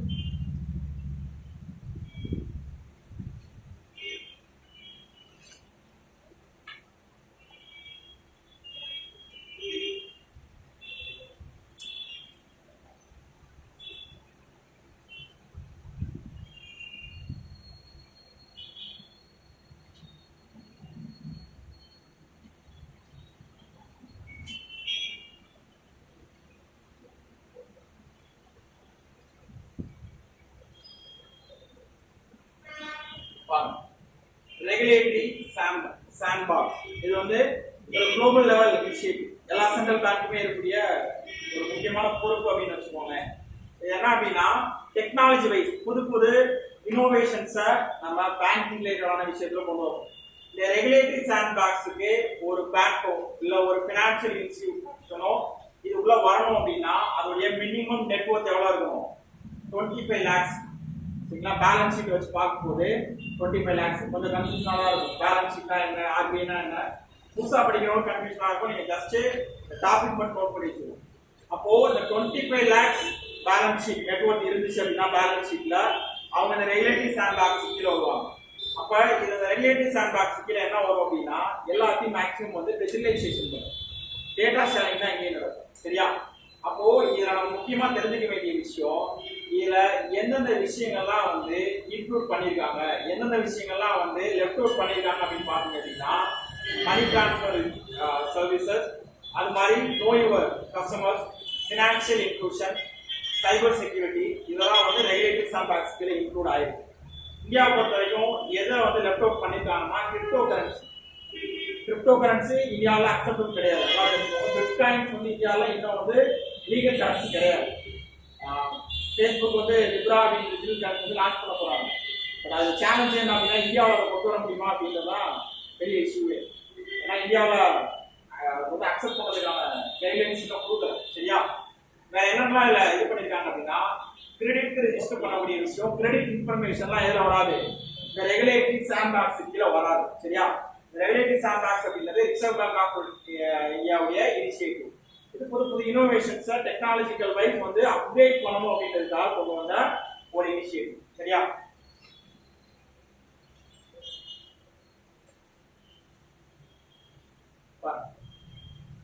Advisory board for banking frauds. Again இது ஏன் நம்ம படிக்கிறோம் அப்படின்னா சேம் இஷ்யூ. இந்த நிரவ் மோடி ஒருத்தர் டைமண்ட் வியாபாரி ஒருத்தர் தப்பு போனார் இல்லையா, பஞ்சாப் நேஷனல் பேங்க்ல கடனை வாங்கிட்டு பேங்க்ரப்சி ஆகி இந்தியாவுக்கு வெளியில ஓடிட்டார். அப்ப இந்த மாதிரி என்ன பண்றாங்க அப்படின்னா பணத்தை வாங்கிட்டு வேற இடத்துக்கு போயிடுறாங்க. அப்போ ஒருத்தருக்கு லோன் கொடுக்கலாமா கொடுக்க வேண்டாமா, அப்படி லோன் கொடுத்தோம் அப்படின்னா அதை ரெக்கவர் பண்றதுக்கான ப்ரொசீஜர். ஃபார் எக்ஸாம்பிள் இப்போ நமக்கு ஃபர்ஸ்ட் ஒரு டவுட் வரதே இதை யாரு கன்ஸ்டியூட் பண்றா அப்படின்ற விஷயம் தான் நமக்கு வந்து வரும். இதுல சென்ட்ரல் விஜிலன்ஸ் கமிஷன் அப்படின்னு சொல்லிட்டு சிவிசி, இதுல வந்து சென்ட்ரல் கவர்மெண்டோட இருக்கு. இவங்க தான் என்ன பண்றாங்க அப்படின்னா இந்த போர்டையை வந்து கன்ஸ்டியூட் பண்றாங்க. இது சப்போர்ட் ஆஃப் ஆர்பிஐ. இங்க பாத்தீங்கன்னா தெரியும் ஹெட் குவார்டர்ஸ் டெல்லியில இருக்கு. ரிசர்வ் பேங்க் ஆஃப் இந்தியா என்ன பண்றாங்க அப்படின்னா செக்ரட்டரியல் சர்வீசஸ் எல்லாமே வந்து ப்ரொவைட் பண்றாங்க. லாஜிஸ்டிக்ஸ், அனாலிட்டிக்கல் சப்போர்ட், இதெல்லாமே ரிசர்வ் பேங்க் சைட்ல இருந்து வருது. இதுல டோட்டலா எவ்வளவு மெம்பர்ஸ் இருப்பாங்க அப்படின்னா 4 மெம்பர்ஸ் இருப்பாங்க. ஷேர் பண்ணி சேர்த்து 4 மெம்பர்ஸ். இந்த மெம்பர்ஸ் இப்போ எங்க இருந்து வருவாங்க, சிபிசி தான் வந்து அவங்க என்ன பண்ணுவாங்க கன்ஸ்டியூட் பண்ணுவாங்க. இந்த மெம்பர்ஸ் யார் இருக்கணும், சேர்மன் யார் இருக்கணும் அப்படின்ட்டு. இது வந்து நமக்கு எக்ஸாம்ல கேட்கறதுக்கான சான்ஸ் அதிகமா இருக்கு. ஏன் அப்படின்னா இது advisory board for banking fraud அப்படின்றப்போ இதை கன்ஸ்டியூட் பண்றது ஆர்பிஐ சொல்லிடுவோம். தப்பு, கன்ஸ்டியூட் பண்றது சிவிசி, சப்போர்ட் பண்றது ஆர்பிஐ. டோட்டலா 4 மெம்பர்ஸ். அவங்களுடைய டேர்ம்ஸ் அதாவது டென்யூர் எவ்வளவுன்னு தெரியணும். 2 years, 2 வருஷம் அவங்களுடைய டென்யூர். சரியா? இந்த நியூலி கிரியேட்டட் பாடி இது வந்து எக்ஸாம்ல கேட்கலாம். இது அடுத்து பாருங்க.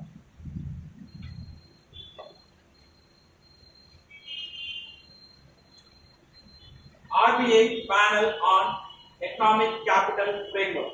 ரீசெண்டா சொன்னாங்க கவர்மெண்ட் கிட்ட காசு இல்லாம RBI கிட்ட காசு வந்து மோடி கவர்மெண்ட் வந்து புடிங்கிட்டாங்க.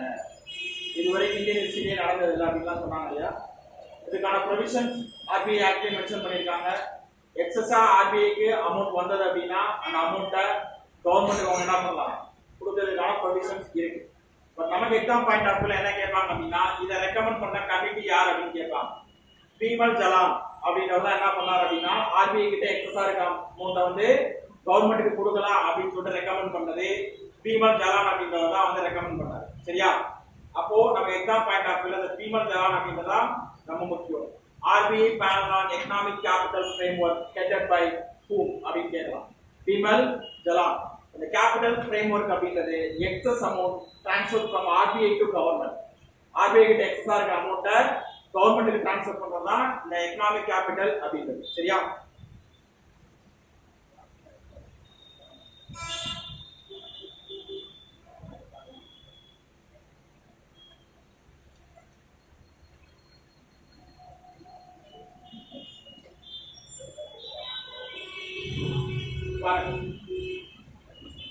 ரீடிஸ்கவரிங் டெவலப்மெண்ட் பேங்க்ஸ் அப்படின்னு ஒரு பேங்க்ஸ் வந்து உருவாக்க போறாங்க. அதுக்கு வந்து நம்ம கவர்மெண்ட் வந்து என்ன பண்ணிட்டாங்க அப்ரூவல் வந்து கொடுத்துட்டாங்க. எதுக்கு அப்படின்னா இவங்களுடைய மெயினான வேலையே என்ன அப்படின்னா long term credit for capital intensive investment. அதாவது ஏதாவது நான் புதுசா இண்டஸ்ட்ரி ஸ்டார்ட் பண்றேன், ஏதாவது ஹவுசிங் ப்ராஜெக்ட் ஏதாவது வருது அப்படின்னா அவங்களுக்கு லோன் கொடுக்கறதுக்காக லாங் டேர்ம் லோன் ப்ரொவைட் பண்றதுக்காக ரீடிஸ்கவரிங் டெவலப்மெண்ட் பேங்க் அப்படின்னு சொல்லிட்டு ஒரு பேங்க் வந்து கிரியேட் பண்றாங்க. சரியா? பட் வந்து இதுல கவர்மெண்ட் வந்து லோன் கொடுக்குறாங்க இது மூலமா அப்படின்னா இது மூலமா அவங்க வந்து ஏன் பண்ணணும் அப்படின்னு நினைக்கலாம். கம்மியான ரேட்டுக்கு லோன் கொடுக்குது. சரியா? எப்பவுமே லாங் டேர்ம்ல லோன் கொடுத்தா அதுக்கு ரிட்டர்ன்ஸ் வந்து அதிகமா இருக்கும். பட் இது அப்படியே opposite, yielding low rates of return. யார் யாருக்கெல்லாம் கொடுக்குறாங்க அப்படின்னா அர்பன் இன்ஃப்ராஸ்ட்ரக்சர், ஏதாவது சிட்டில வந்து ஏதாவது இன்ஃப்ராஸ்ட்ரக்சர் டெவலப் பண்றாங்க அவங்களுக்கு, அதுக்கப்புறம் மைனிங் ஆக்டிவிட்டியில ஈடுபடுறவங்களுக்கு, இதுல வந்து ஹெவி இண்டஸ்ட்ரி. இதுல நமக்கு ரொம்ப கான்ட்ரோவர்சியான விஷயம் இரிகேஷனுக்கு ஃபண்ட் பண்றாங்க. புரியுதா? ரீடிஸ்கவரிங் டெவலப்மெண்ட் பேங்க் அப்படின்றது இரிகேஷன் இருக்கு இல்லையா, ஏன்னா இது வந்து ரூரல் டெவலப்மெண்ட்ல வந்து இரிகேஷன் சிஸ்டத்துக்கு இவங்க வந்து அமௌண்ட் வந்து கொடுக்குறாங்க. இது நம்ம தெரிஞ்சுக்க வேண்டிய விஷயம். இதுக்கு அப்ரூவல் கொடுத்துருக்கிறது கவர்மெண்ட். இது வந்து ஒரு லாங் டேர்ம் ஃபண்டிங் சிஸ்டம். என்னென்ன விஷயத்துக்குலாம் ஃபண்ட் பண்றாங்க அப்படின்னா ஒன்னு infrastructure, urban infrastructure, rural infrastructure கிடையாது. ரூரல் ஏரியாவில் ரோடு போடணும், ஹாஸ்பிட்டல் கட்டணும், அது லோன் தர மாட்டாங்க. பட் அதே அர்பன் பண்ணலாம் கொடுப்பாங்க. மைனிங்க்கு, ஹெவி இண்டஸ்ட்ரி, இரிகேஷன், இந்த பர்பஸ்க்காக மட்டும் என்ன பண்றாங்க அப்படின்னா இந்த பேங்கை புதுசாக கொண்டு வர போறாங்க.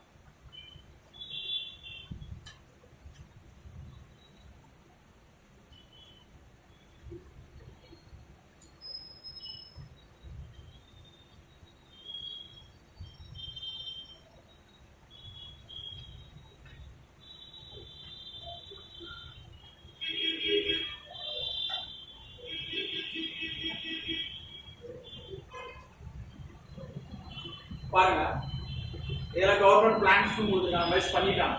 சரியா? அதுக்கு முன்னாடி இருக்கு சொல்லி கவர்மெண்ட் வந்து என்ன பண்ணிருக்காங்க அப்படின்னா 10 பப்ளிக் செக்டார் பேங்க் வந்து என்ன மாற்ற போறாங்க, 4 பேங்கை கன்வெர்ட் பண்றதுக்கான அப்ரூவல் வந்துருச்சு. டோட்டலா இதுல அவங்க ஸ்டேட்மெண்ட்ல கொஸ்டின் வச்சாங்க அப்படின்னா நமக்கு எவ்வளவு பேங்க் வரப்போகுது. இப்போ கரண்டா இருக்கிறது வந்து நேஷனலைஸ்ட் பேங்க் 12 தான். சரியா? 12 பேங்க். இப்போ என்னென்ன பேங்க்லாம் மெர்ஜ் பண்ணிருக்காங்க அப்படின்றது நமக்கு தெரியும். Punjab national bank, oriental bank of commerce, united bank of India, இந்த 4 பேங்கையும் மெர்ஜ் பண்ணிட்டாங்க. 4 பேங்கையும் மெர்ஜ் பண்ணி இப்போ கரெக்டா பஞ்சாப் நேஷனல் பேங்கா இருக்கு. சரியா?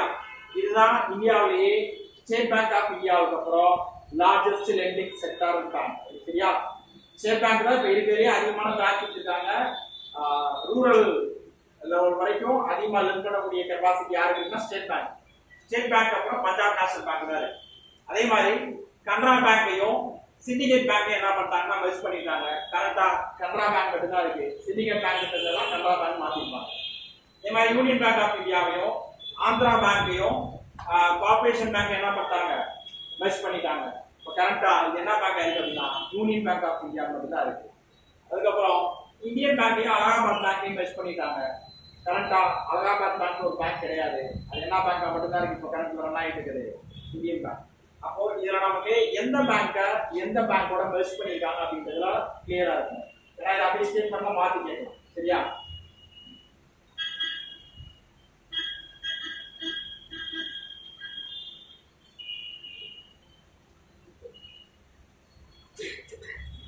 பாருங்க, government launches BEAM 2.0. சரியா? with new functionalities, additional language support. BEAM app எல்லாருக்குமே தெரியும். 2016 நவம்பர் 8 என்ன பண்ணாங்க அப்படின்னா டிமானிட்டைசேஷன் பண்ணாரு மோடி. அதோடைய கான்சிக்வன்சஸ் தான் டிஜிட்டல் பேங்கிங், எல்லாத்தையும் டிஜிட்டலைசேஷன் பண்ணணும் அப்படின்னு கொண்டு வந்தாரு. அப்போ எல்லாத்தையும் டிஜிட்டல் டிரான்சாக்ஷனுக்குள்ள கொண்டு வரணும் அப்படின்னா அதுக்கு வந்து நமக்கு என்ன தேவை? ஒரு ஆன்லைன் டிரான்சாக்ஷன் பண்றதுக்கு ஒரு மொபைல் ஆப், மற்றது மாதிரி ஒரு மொபைல் ஆப் தேவை. அப்ப அதுக்கு என்ன பண்ணாங்க அப்படின்னா யூனிஃபைட் பேமெண்ட் இன்டர்ஃபேஸ் அப்படின்னு சொல்லி சொல்லுவாங்க. நம்ம டிரான்ஸ்ஃபர் பண்ணும்போது பார்த்துருக்கீங்க, பாரத் அப்படின்னு ஒரு யூபிஐல தான் நம்ம டிரான்ஸ்ஃபர் ஆகும். நீங்க ரூபே கார்டு வச்சோ இல்ல இந்த பீம் ஆப்லயோ இல்ல கூகுள் பே இந்த மாதிரி நீங்க எல்லாம் டிரான்சாக்ஷன் பண்ணாலும் அந்த பாரத் அப்படின்ற யூபிஐல தான் டிரான்ஸ்ஃபர் ஆகும். இந்த பீம் அப்படின்றது ஒரு மொபைல் ஆப். இதுல புதுசா ஒரு சில விஷயங்கள் என்ன பண்ணிருக்காங்கன்னா இன்க்ளூட் பண்ணிருக்காங்க. என்ன பண்ணிருக்காங்கன்னா ஃபர்ஸ்ட் டொனேஷன் கேட்வே உள்ள கொண்டு வந்திருக்காங்க. எதுக்கு டொனேஷன் கேட்வே உள்ள கொண்டு வந்தாங்க? கொரோனாவுக்கு எல்லாருக்கும் பிஎம் கேர் ஃபண்டுக்கு டிரான்ஸ்ஃபர் பண்ணி பார்த்துருக்கீங்க. எல்லாருமே அப்டேட் ஆகும். ஏன்னா பீம்ல அப்டேட் பண்ணா ஆட்டோமேட்டிக்கா நீங்க போன்பே யூஸ் பண்ணாலும் அப்டேட் ஆயிடும். கூகுள் பே இருந்தாலும் அதையும் பாத்தீங்கன்னா பிஎம் கேர் ஃபண்ட் டிரான்ஸ்ஃபர் பண்றதுக்கான ஃபெசிலிட்டி வந்து உள்ள வரும். அதுக்கப்புறம் என்ன பண்ணிருக்காங்கன்னா டிரான்சாக்ஷன் லிமிட்டை இன்க்ரீஸ் பண்ணிருக்காங்க. அதுக்கு காரணம் என்ன அப்படின்னா யாராவது பிஎம் கேர் டிரான்ஸ்ஃபர் பண்ண நினைச்சாங்கன்னா அந்த டிரான்சாக்ஷன் வந்து பல்கா இருக்கும், அது கம்மியா இருந்தா பண்ண முடியாது இல்லையா? அதனால வந்து அந்த டிரான்சாக்ஷன் லிமிட்டையும் என்ன பண்ணிருக்காங்க, கொண்டு வந்திருக்காங்க. அதே மாதிரி ஆல்ரெடி ஒரு சில பேங்க் மட்டும் தான் லிங்க் பண்ணி வச்சிருந்தாங்க. இப்போ கரண்டா எக்ஸ்ட்ரா நிறைய பேங்க் உள்ள என்ன பண்ணிருக்காங்க, ஆட் பண்ணிருக்காங்க. சரியா? இப்போ நமக்கு மெயினா எக்ஸாம் பாயிண்ட் ஆஃப்ல அதிகமா கேட்கறதுக்கு பாசிபிலிட்டி இருக்கக்கூடியது இதுல 3 புது லாங்குவேஜ் வந்து உள்ள கொண்டு வந்திருக்காங்க. 3 புது லாங்குவேஜ் என்ன அப்படின்னா கொங்கானி, போஜ்புரி, ஹரியானி. சரிங்களா? ஸோ இந்த 3 லாங்குவேஜ் உள்ள இன்க்ளூட் பண்ணிருக்காங்க. ஆல்ரெடி 13 லாங்குவேஜஸ் வந்து இருந்துச்சு. 13 + 3 இப்போ வந்து 16 லாங்குவேஜஸ். இப்போ இதை நம்ம எப்படி வேணாலும் எடுத்துக்கலாம். இதை பாலிட்டி ரிலேட் பண்ணி கூட கொஸ்டின் கேட்கலாம். இந்த போஜ்புரி, கொங்கானிலாம் வந்து எந்த அமெண்ட்மெண்ட் படி நமக்கு நம்ம கான்ஸ்டிடியூஷன்ல அபிஷியல் லாங்குவேஜா வந்து உள்ள கொண்டு வராங்க அப்படின்றத பாலிட்டி ரிலேட் பண்ணி நம்ம படிச்சு வச்சிருக்கோம். சரியா? ஸோ பீம் ஆப் அப்படின்றது ரொம்ப முக்கியமானது. இது ஃபர்ஸ்ட் எப்போ லான்ச் பண்ணாங்கன்னு கேட்டாங்க அப்படின்னா லான்ச் இன் டிசம்பர் 2016. அப்போ இதை ரிலேட் பண்ணி வேற என்னெல்லாம் கொஸ்டின் கேட்கலாம் அப்படின்னா நான் ஆல்ரெடி சொன்ன மாதிரி யூனிஃபைட் பேமெண்ட் இன்டர்ஃபேஸ் அதை பார்த்து national payment corporation of India. இந்த பீம் ஆப்பை டெவலப் பண்ணது யாருன்னு கேட்பாங்க. டெவலப் பண்ணது இந்த என்பிசிஐ அப்படிம்பாங்க. எந்த வருஷம் டெவலப் பண்ணாங்கன்னு கேட்டாங்கன்னா டிசம்பர் 2016 டெவலப் பண்ணிருக்காங்க.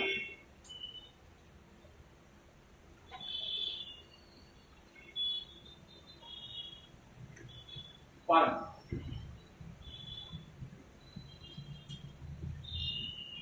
இதுல rules notified to bring financial crimes, அதாவது எவெல்லாம் வந்து மணி ரிலேட்டடான விஷயம் அதுல ஈடுபடுறானோ அவனை எல்லாத்தையும் ஐபிசி அப்படின்னா இந்தியன் பீனல் கோடு கிடையாது, இன்சால்வன்சி அண்ட் பேங்க்ரப்சி கோட். அப்படின்னா ஏமாத்தி போறாங்க இல்லையா, பணம் வாங்கிட்டு ஏமாத்தி போறது. இன்னொன்று வந்து என் கம்பெனி திவால் ஆயிடுச்சு அதனால மூடிட்டு போறேன். மெயினா வந்து சிட் ஃபண்ட்லாம் இருக்காங்க இல்லையா, இவங்க என்ன பண்றது, அமௌண்ட்டை வாங்கிட்டு ஓடிடுது. அப்போ இது எல்லாத்தையும் எல்லா பினான்சியல் கிரைம்ஸையும் என்ன பண்ண போறாங்க அப்படின்னா ஐபிசி கீழே கொண்டு வர போறாங்க. சரியா? இது யாரு சார் நோட்டிஃபை பண்ணா அப்படின்னா மினிஸ்ட்ரி ஆஃப் கார்ப்பரேட் அஃபேர்ஸ். இவ்வளவு நேரம் நம்ம பார்த்தது எல்லாமே பேங்கிங் ரிலேட்டடான விஷயத்த மானிட்டர் பண்றது, ரெகுலேட் பண்றது ஆர்பிஐன்னு பார்த்துக்கணும். பட் இந்த பேங்க்ரப்சி கோட் மட்டும் மினிஸ்ட்ரி ஆஃப் கார்ப்பரேட் அஃபேர்ஸ் கீழே வருது. சரியா? இந்த ரூல்ஸை யார் இம்ப்ளிமெண்ட் பண்ணி கொண்டு வந்தாங்க அப்படின்னா மினிஸ்ட்ரி ஆஃப் கார்ப்பரேட் அஃபேர்ஸ் அவங்களுக்கு கீழே தான் வந்தது. சரியா? அப்போ எதுக்கு இந்த ஐடியா கொண்டு வராங்க அப்படின்னா அப்பார்ட் ஃப்ரம் பேங்க் இது வரைக்கும் பார்த்தீங்கன்னா மேக்ஸிமம் வந்து பேங்க் மட்டும் தான் ஐபிசி கீழே வந்துச்சு. இனிமே every financial crimes, for example பேங்கை தாண்டி கீழே முத்தூட் ஃபினான்ஸ் இருக்கு, இவங்களும் பேங்க் கீழே வந்துடுவாங்க. இது எல்லாத்தையும் உள்ள இன்க்ளூட் பண்ணணும் அப்படின்றத யாரும் வந்து என்ன பண்ண முடியாது, பீப்புளோடைய அமௌண்ட் எடுத்துட்டு இங்க இருந்து வெளியில ஓடுறதோ இல்ல கம்பெனி க்ளோஸ் பண்ணிட்டு போறதோ அந்த மாதிரி விஷயத்துல ஈடுபடவே முடியாது.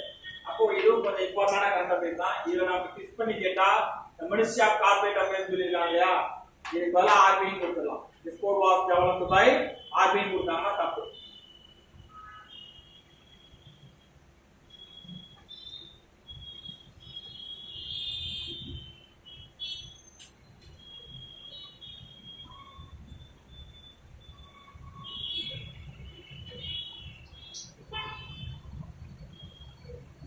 Next one, cooperative banks in India. இந்தியால cooperative banks இருக்கு இல்லையா, இதை பத்தி டீடைலா இந்தியால ரெண்டு டைப்ஸ் ஆஃப் cooperative banks இருக்கு. ஒன்னு அர்பன் cooperative bank, இன்னொன்னு ரூரல் cooperative bank. ஏன் அகைன் cooperative bank பத்தி படிக்கிறோம் அப்படின்னா சேம் இஷ்யூ மகாராஷ்டிரா பஞ்சாப்ல அந்த ரெண்டு cooperative banks என்ன பண்றாங்க, க்ளோஸ் பண்ணிட்டு ஓடிட்டாங்க. சோ அகைன் வந்து cooperative bankனா என்ன, அவங்க யார் கண்ட்ரோல் பண்றாங்க, அதை எப்படி அடுத்த ஸ்டேஜ்ல வந்து மாத்தாங்க அப்படின்றத நம்ம தெரிஞ்சுக்கணும். இப்போ ரெண்டு டைப்ஸ் ஆஃப் கோஆபரேட்டிவ் பேங்க் இருக்கு. ஒன்னு அர்பன், இன்னொன்னு என்னது ரூரல். அந்த ரூரல் கோஆபரேட்டிவ் பேங்க் அப்படிங்கிறது வந்து பாத்தீங்கன்னா either be a short term or long term in nature. ரெண்டு வகையான லோன் கொடுப்பாங்க. ஒன்னு ஷார்ட் டர்ம் லோனு, இன்னொன்னு வந்து லாங் டர்ம் லோன். ரெண்டு இதுலயே கான்சென்ட்ரேட் பண்றாங்க. அகைன் அர்பன் கோஆபரேட்டிவ் பேங்க ரெண்டா பிரிக்கிறாங்க. ஒன்னு ஷெட்யூல் அப்படின்னும் இன்னொன்னு நான் ஷெட்யூல் அப்படின்னு பிரிக்கிறாங்க. இந்த நான் ஷெட்யூல்ல ரெண்டு கேட்டகரி. நான் ஷெட்யூல்ல ஒன்னு வந்து மல்டி ஸ்டேட்.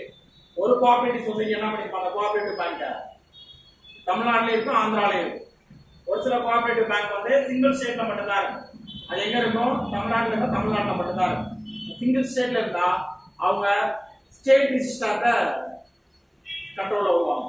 மல்டி ஸ்டேட்ல இருந்தா சென்ட்ரல் ரிஜிஸ்டர் கண்ட்ரோல் கீழே வருவாங்க. சரியா? அப்போ இவங்க எதுக்கு கீழே ரெஜிஸ்டர் பண்றாங்க அப்படின்னு பாத்தீங்க அப்படின்னா கோஆபரேட்டிவ் சொசைட்டி ஆக்ட் அப்படின்னு ஒரு ஆக்ட் இருக்கு. அந்த ஆக்ட் கீழே என்ன பண்றாங்க, ரெஜிஸ்டர் பண்றாங்க. இருந்தாலும் இவங்களை ரெகுலேட் பண்றது யார் அப்படின்னு பாத்தீங்க அப்படின்னா RBI.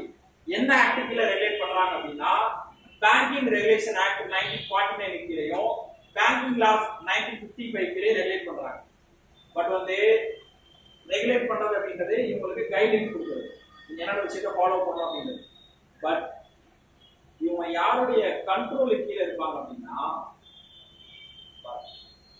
the dual regulation of urban cooperative banks. யார் யார் பார்த்தா supervised by state registers of cooperative society. In case of single state banks and central register of cooperative society. அது எதுக்கு அப்படின்னா மல்டி ஸ்டேட்ல வச்சிருக்காங்க அப்படின்னா சென்ட்ரல் ரெஜிஸ்டர் கீழேயும், இதே சிங்கிள் ஸ்டேட்ல வச்சிருக்காங்கன்னா ஸ்டேட் ரெஜிஸ்டர் கீழே வருவாங்க. சூப்பர்வைசரி ஃபங்க்ஷனை பார்க்கறது ரெஜிஸ்டர், அவங்கள ரெகுலேட் பண்ணக்கூடிய ஃபங்க்ஷனை பார்க்கறது யாரு, அவங்களுக்கான ரூல்ஸ் ப்ரொசீஜர் இது எல்லாத்தையும் கிரியேட் பண்ணி கொடுக்கறது ஆர்பிஐ. இதுல ரெண்டு பாடி இன்வால்வ் ஆகுது அப்படின்னு பார்த்தோம். பட் என்ன ஆயிடுச்சு அப்படின்னா எல்லா ஃபங்க்ஷனையும் யாரு டேக் ஓவர் பண்ணிட்டா, இதுக்கப்புறம் ரீசெண்டா ஆர்பிஐ பண்ணிட்டாங்க. சூப்பர்வைசரி அண்ட் ரெகுலேட்டரி ஃபங்க்ஷன் ரெண்டுமே யாரு கீழே வந்துச்சு கரண்டா, ரீசெண்ட் கரண்ட் அஃபேர்ஸ் யாரு கண்ட்ரோல் வந்துச்சுன்னா RBI current affairs, RBI control வந்துச்சு. இந்த ரிஜிஸ்டர் பண்ண இல்லையா அதெல்லாம் அபாலிஷ் பண்ணிருக்காங்க, எல்லாமே வந்து ஆர்பிஐயோட கண்ட்ரோல்ல வந்துச்சு. பாருங்க, Punjab to create land banks in rural areas. அது என்ன சார் லேண்ட் பேங்க் அப்படின்னா என்னன்னா இன்னுமே நம்ம ஏரியால நிறைய இருக்கு.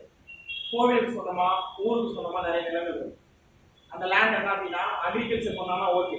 ஒரு சில லேண்ட் என்ன இருக்குன்னா அக்ரிகல்ச்சர் பண்ண மாட்டாங்க, வேற எந்த இன்ஃப்ராஸ்ட்ரக்சர் ஆக்டிவிட்டி இருக்காது. இந்த லேண்ட் சும்மாவே தான் இருக்கும். ஒருத்தருக்கு சொந்தமா இருக்காது, என்டையர் வில்லேஜுக்கு சொந்தமா இருக்கும். இந்த மாதிரியான லேண்ட் என்ன பண்ணணும் அப்படின்னா நம்ம எக்கனாமிக்கல் ஆக்டிவிட்டி, நம்ம எக்கனாமியை இம்ப்ரூவ் பண்றதுக்கு ஏதாவது யூட்டிலைஸ் பண்ண முடியுமான்னு யோசிக்கும் போது அங்க ஏதாவது ஒரு இண்டஸ்ட்ரி கட்டுறது இல்ல ஏதாவது ஒரு செகண்டரி செக்டரை டெவலப் பண்றது, இந்த மாதிரி விஷயங்கள் பண்ணா நமக்கு இன்கம் வரும் அப்படின்னு சொல்லிட்டு பஞ்சாப் கவர்மெண்ட் ஃபீல் பண்ணாங்க. ஸோ இவங்க என்ன பண்றாங்க அப்படின்னா லேண்ட் பேங்க் அப்படின்னு ஒரு பேங்க் வந்து கிரியேட் பண்றாங்க. கிரியேட் பண்ணி என்ன பண்ண போறாங்க அப்படின்னா காமன் லேண்ட், அதை வந்து அங்க லோக்கல் லாங்குவேஜ்ல சம்லாப் அப்படின்வாங்க. சம்லாப் ஆர் வில்லேஜ் காமன் லேண்ட் என்ன பண்ண போறாங்க, அதை டெவலப் பண்றதுக்கு இவங்க ஃபண்ட் வந்து ப்ரொவைட் பண்ண போறாங்க. ஃபண்ட் அப்படின்னா இன்ஃப்ராஸ்ட்ரக்சர் டெவலப்மெண்ட், ஒரு ஹாஸ்பிட்டலோ இல்லை ஒரு இண்டஸ்ட்ரியோ அந்த மாதிரி ஏதாவது ஒரு டெவலப் பண்றதுக்கு கொடுக்க போறாங்க. இப்போ இது வந்து லேண்ட் பேங்குடைய ரோல் என்னன்னு கேட்கலாம். லேண்ட் பேங்க் எதுக்குன்னா இன்ஃப்ராஸ்ட்ரக்சர் டெவலப்மெண்ட்டுக்காக லோன் தருவாங்க.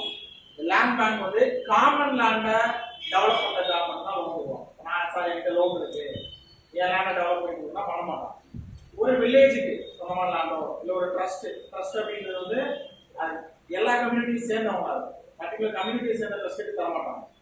எல்லா ரிலிஜன் எல்லா கம்யூனிட்டியும் சேர்ந்து ஏதாவது ஒரு ட்ரஸ்ட் வச்சுருக்காங்க, அவங்க சொந்தமாக லேண்ட் இருக்கு, இதை டெவலப் பண்ண போறேன், எனக்கு லோன் கொடுங்க அப்படின்னா இந்த லேண்ட் பேங்க் கிட்ட வாங்கிக்கலாம். அதுவும் எந்த ஏரியாவுக்கு சூட் ஆகாது, அர்பன் ஏரியாவில் பண்ண மாட்டாங்க, especially for rural area. Reason தான் இந்த லேண்ட் பேங்க் அப்படிங்கிற கான்செப்டை எந்த ஸ்டேட்ல இம்ப்ளிமெண்ட் பண்ணாங்கன்னு கேட்பாங்க. எங்க? பஞ்சாப். ஆல்ரெடி சொன்னா RBI guidelines for payment banks. Payment bank என்ன பண்ணிக்கலாம்? ஸ்மால் ஃபினான்ஷியல் பேங்கா கன்வெர்ட் ஆகிக்கலாம். அதுக்கான கிரைட்டீரியாஸ் என்னென்ன எலிஜிபிலிட்டி இருக்கணும் அப்படின்றத மென்ஷன் பண்ணிக்கலாம். சரியா? நமக்கு இது எதுவுமே தேவையில்லை. இந்த கைட்லைன்ஸ் எல்லாமே கொடுத்துருக்க யாரெல்லாம் கொடுத்துருக்காங்க அப்படின்னு பார்த்தீங்கன்னா RBI தான் அவங்க கொடுத்துருக்காங்க. இதுல மெயினா அவங்களுடைய பெய்ட் அப் கேபிட்டல் எவ்வளவு இருக்கணும் அப்படின்னு பார்த்தீங்கன்னா இதுக்கு முன்னாடி ஒரு ஸ்மால் ஃபினான்ஸ் பேங்க் 100 கோடி இருந்தா போதும். பட் இப்போ அதை என்ன பண்ணிட்டாங்க?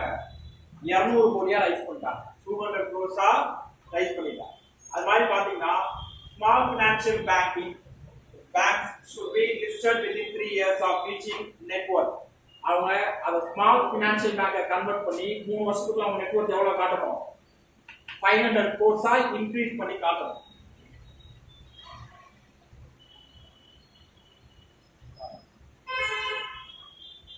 They will have given scheduled bank status immediately upon commencement of operation and will have general permission to open banking outlets from the date of commencement of operation.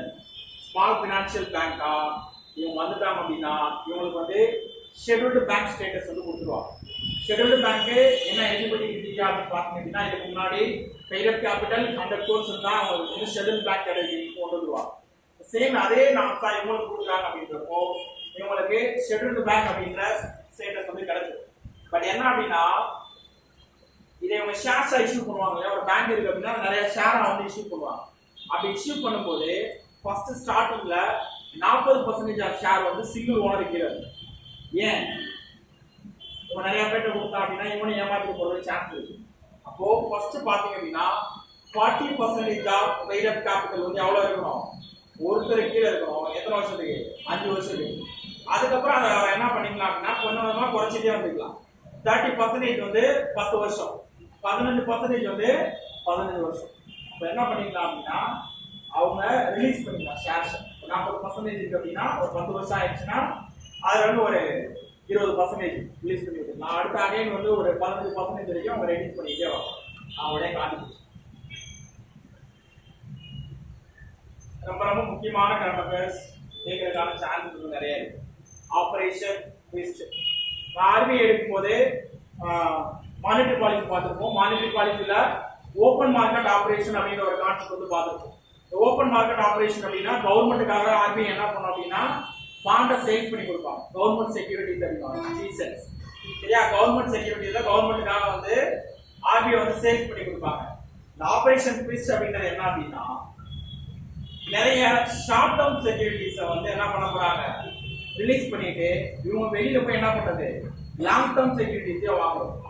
Short term செக்யூரிட்டிஸ்க்கும் long term செக்யூரிட்டிஸ்க்கும் என்ன difference கேட்டீங்கன்னா நான் ஒருத்தர்கிட்ட ஒரு பாண்டோ இல்லை ஒரு டிபெஞ்சரோ short டேர்ம்ல வாங்கினா அதுக்கு returns கம்மியா இருக்கும். லாங் டேர்ம்ல வாங்கினா அது ரிட்டர்ன்ஸ் எப்படி இருக்கும்? அதிகமா இருக்கும். ஆபரேஷன் சிம்பிளா சொல்லிடுறேன். என்ன அப்படின்னா நான் உங்ககிட்ட இருந்தெல்லாம் என்ன பண்றது அப்படின்னா கொஞ்சம் அமௌண்ட்டை ஷார்ட் டேர்ம்ல கலெக்ட் பண்றது. நான் கலெக்ட் பண்ணி வச்சுட்டு வேற ஒருத்தருக்கு நான் என்ன பண்றது? லாங் டேர்ம்ல நான் இன்வெஸ்ட்மெண்ட் பண்ணிடுவேன். புரியுதா? லாங் டேர்ம்ல இன்வெஸ்ட் பண்ணும்போது எனக்கு ஒரு 10% இன்ட்ரெஸ்ட் வருது அப்படின்னா உங்களுக்கு நான் 2% இன்ட்ரெஸ்ட் கொடுத்தா போதும். கிளியரா? ஓப்பன் மார்க்கெட் ஆபரேஷன் அப்படிங்கிறது பாண்டை வந்து ரிலீஸ் பண்றது. பாண்டை பேங்க் மூலமா காமன் பீப்புள்ஸ் கொடுத்துருவாங்க. கொடுத்துட்டு இப்போ நான் ஒரு 10 லட்ச ரூபாய் இன்வெஸ்ட் பண்ண நினைக்கிறேன் அப்படின்னா அந்த பாண்டை வாங்கிட்டு 10 லட்ச ரூபாய் கவர்மெண்ட் கிட்ட கொடுத்துரு. ஆனா ஷார்ட் டேர்மா இருக்கும். 10 லட்ச ரூபாய் கவர்மெண்ட் வாங்கி என்ன பண்ணும் அப்படின்னா அதை லாங் டேர்ம்ல போய் இன்வெஸ்ட் பண்ணிடுவாங்க. உங்களுக்கு 2 வருஷத்துக்கு உங்களுக்கு எனக்கு பாண்டு போடுறேன் அப்படின்னா நான் இங்க ஒரு 10 வருஷத்துக்கு பாண்டு போட்டு வச்சுக்கேன். அப்ப எனக்கு இங்க இருந்து வரக்கூடிய இன்ட்ரெஸ்ட் வந்து எப்படி இருக்கும்? ரொம்ப அதிகமா இருக்கும். சரியா? இந்த ஆபரேஷன் ட்விஸ்ட் அப்படிங்கிறது related to selling of government securities or government bonds. அது என்ன ப்ரொசீஜர் அப்படின்னா, ஷார்ட் டேர்ம் செக்யூரிட்டியை ரிலீஸ் பண்ணிட்டு லாங் டேர்ம் செக்யூரிட்டியை பை பண்ணணும் அப்படின்றது தான் வந்து operation twist. Operation twist initiated by RBI. அது கிளியரா? சரியா? நெக்ஸ்ட் பாருங்க, டெபாசிட் இன்சூரன்ஸ். இது again consequence of Maharashtra Punjab cooperative society bank அவங்க பண்ணாங்க இல்லையா, அந்த விஷயத்துக்கான கான்சிக்வன்ஸ். அங்க இருக்க பீப்புள்ஸ் என்ன பண்ணாங்கன்னா, நாங்க நிறைய அமௌண்ட் டெபாசிட் பண்ணி வச்சிருந்தோம், எனக்கு யார் அமௌண்ட் தருவா அப்படின்னு சொல்லி சொன்னாங்க. அது சொல்லும் போது சரி ஓகே, இனிமே அந்த மாதிரி நடந்தது அப்படின்னா நம்ம அந்த அமௌண்ட் எல்லாத்தையும் என்ன பண்ணலாம், இன்சூர் பண்ணி வச்சிடலாம். யாராவது ஒரு பேங்க்ல போயிட்டு 1 லட்ச ரூபாய்க்கு மேல டெபாசிட் பண்ணா அந்த அமௌண்ட் இனிமே என்ன ஆகும், இன்சூரன்ஸ் எடுக்கணும், ஆட்டோமேட்டிக்கா இன்சூர் ஆயிடும். நீங்க எவ்வளவு அமௌண்ட் டெபாசிட் பண்ணீங்களோ அதுல 0.001% இன்சூர் ஆகும் அமௌண்ட். டெபாசிட் பண்ண அமௌண்ட் ஆட்டோமேட்டிக்கா எடுக்கலாம். இதை யாரு இனிஷியேட் பண்றா அப்படின்னு பாத்தீங்க அப்படின்னா, ministry of finance cooperation with IRDAI. IRDAI அப்படின்னா எப்படி RBI அப்படின்றது பேங்க்ல ரெகுலேட் பண்ணுதோ, IRDAI அப்படின்றது insurance regulatory authority of India.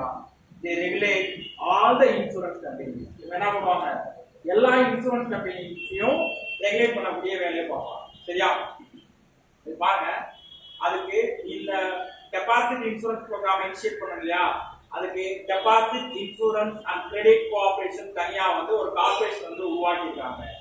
அது யாருக்கு கீழே வருது அப்படின்னா அண்டர் RBI. பாருங்க, 3 விஷயம் இருக்கு.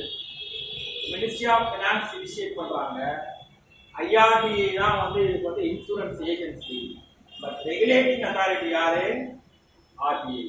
3 பேரை ரிலேஷன் கொஸ்டின்ல கேட்கறதுக்கான சான்சஸ் இருக்கு. படிக்கும் போது கொஞ்சம் தெளிவா போச்சு யார் யாருடைய ரோல் என்ன அப்படின்னு. இதை தாண்டி இது ரொம்ப முக்கியம், pay premium amounting to 0.01% of its deposit to every year. நான் எவ்வளவு டெபாசிட் பண்ணணும் அதுல 0.01% வந்து கம்பல்சரி என்ன பண்ணிருக்கணும், டெபாசிட் பண்ணியாகும், இன்சூர் பண்ணியாகும். அப்போ இதுல யார் யாரெல்லாம் சார் நெக்லெக்ட் ஆவாங்க, யார் யாரெல்லாம் வந்து இதுக்கு கீழே வரமாட்டாங்க, இவங்க யார் யாரெல்லாம் வந்து செக்யூர் பண்ண தேவையில்லை அப்படின்னு ஒரு கொஸ்டின் வரலாம்.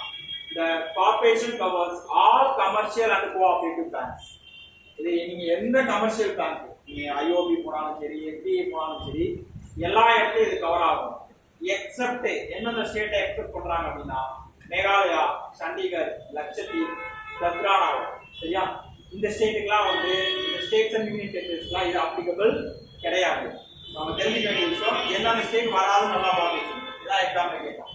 இதை தாண்டி என்னென்ன டெபாசிட்லாம் உள்ள வராது அப்படின்னு பார்த்தீங்க அப்படின்னா, ஃபாரின் கவர்மெண்ட் இந்தியாவில் வந்து டெபாசிட் பண்றாங்கன்னா அதுக்கு இன்சூர் பண்ண தேவையில்லை. அதே மாதிரி central government, state government investment பண்றாங்கன்னா அதுக்கு இன்சூர் பண்ண தேவையில்லை. இன்டர் பேங்க் டெபாசிட், இப்போ SBI போயிட்டு வேற ஒரு பேங்க்ல இந்தியன் பேங்க்லயோ அந்த மாதிரி இன்டர் பேங்க் டெபாசிட்ஸ்க்கு இன்சூர் பண்ண தேவையில்லை. சரியா? அதுக்கப்புறம் டெவலப்மெண்ட் பேங்க், இந்த state cooperative bank, any amount you want account of any deposit received outside India.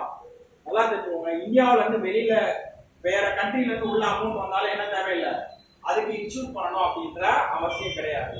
இதை தாண்டி RBI ஏதாவது ஒரு சில டெபாசிட்க்கு எக்ஸம்ஷன் கொடுக்குறாங்க, முன்னாடி என்ன பண்ணிருக்கோம், இதுக்கு இன்சூரன்ஸ் பண்ண தேவையில்லை அப்படின்னு RBI வந்து சொல்லிட்டாங்க அப்படின்னா அந்த விஷயத்துக்கு நம்ம என்ன பண்ண தேவையில்லை, இன்சூர் பண்ண வேண்டிய அவசியம் கிடையாது.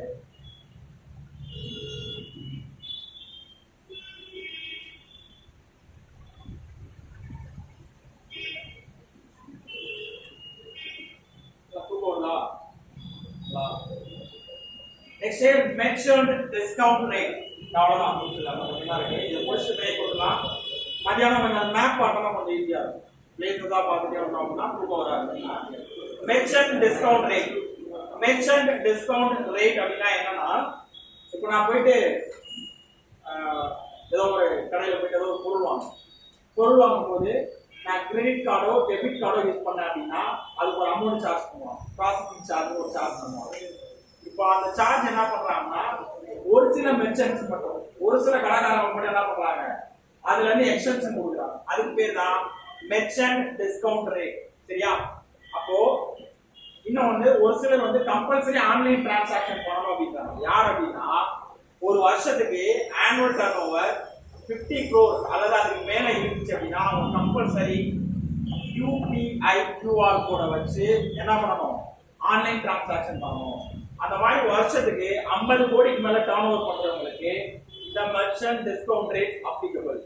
ஒரு வருஷத்துக்கு ஒரு கடையில 50 கோடி டிரான்சாக்ஷன் பண்றாங்கன்னா அந்த கடையில போய் நீங்க கார்டை ஸ்வைப் பண்ணீங்கன்னா அதுக்கு சார்ஜ் பண்ண மாட்டாங்க.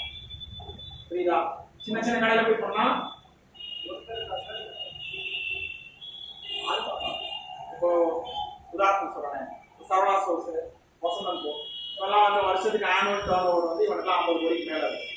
இப்போ நான் சரவணா ஸ்டோர்ஸ்லயோ வசந்தன் கோலயோ போயிட்டு நான் கார்டை ஸ்வைப் பண்ணேன் அப்படின்னா, கிரெடிட் கார்டு நான் ஸ்வைப் பண்றேன் அப்படின்னா ஆவரேஜா 3% இருந்து 4% வரைக்கும் ப்ராசஸிங் சார்ஜ் போடுவாங்க. நீங்க எவ்வளவு அமௌண்ட் ட்ரான்ஸ்ஃபர் பண்ணீங்களோ அதுல இருந்து 3 or 4%. அந்த மாதிரி பெரிய பெரிய கடையில போய் நான் ஏதாவது ஷாப்பிங் பண்ணி நான் ஸ்வைப் பண்றேன் அப்படின்னா இனிமேல் அந்த ப்ராசஸிங் சார்ஜ் எடுக்கிறது நம்ம கார்டுல இருந்து அமௌண்ட் வந்து எடுக்க மாட்டோம். சரியா? அப்போ அதுக்கு எலிஜிபிலிட்டி கிரைட்டீரியா என்னன்னு கேட்பான். 50 கோடி இருக்கும்.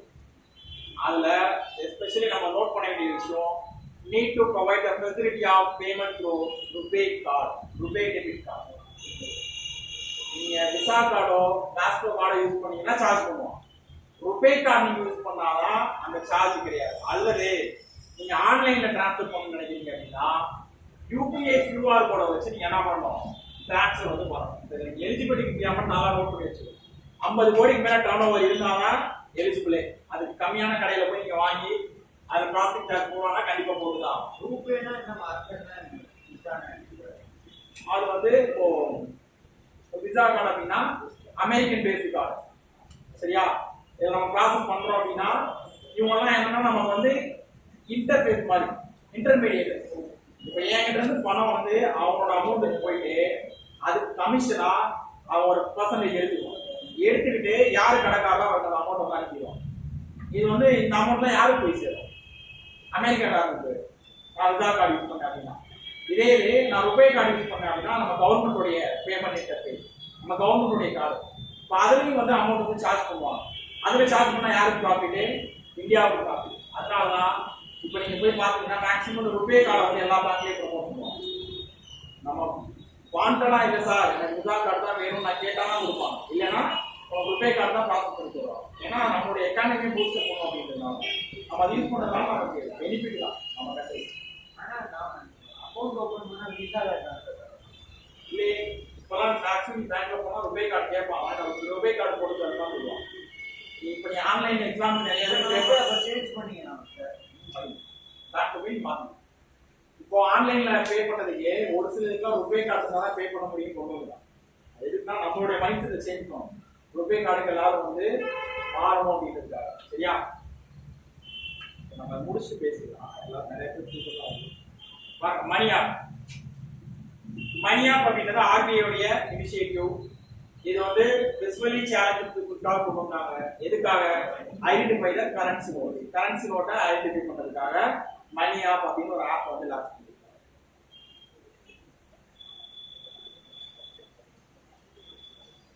பாருங்க, இதுவும் பாருங்க, பேமெண்ட் அக்ரிகேட்டர்ஸ். இவங்க யார் அப்படின்னா இந்த பேர் நீங்க பார்த்தோம் ஞாபகம். ஏதாவது ஆன்லைன்ல டிரான்ஸ்ஃபர் பண்ணும்போது ஒரு இடத்துல போய் கிராஸ் லைன் அந்த இடத்துல பேர்லாம் வரும். CC avenue, first data, builders, Razorpay, Cashfree, Paytm payment gateway.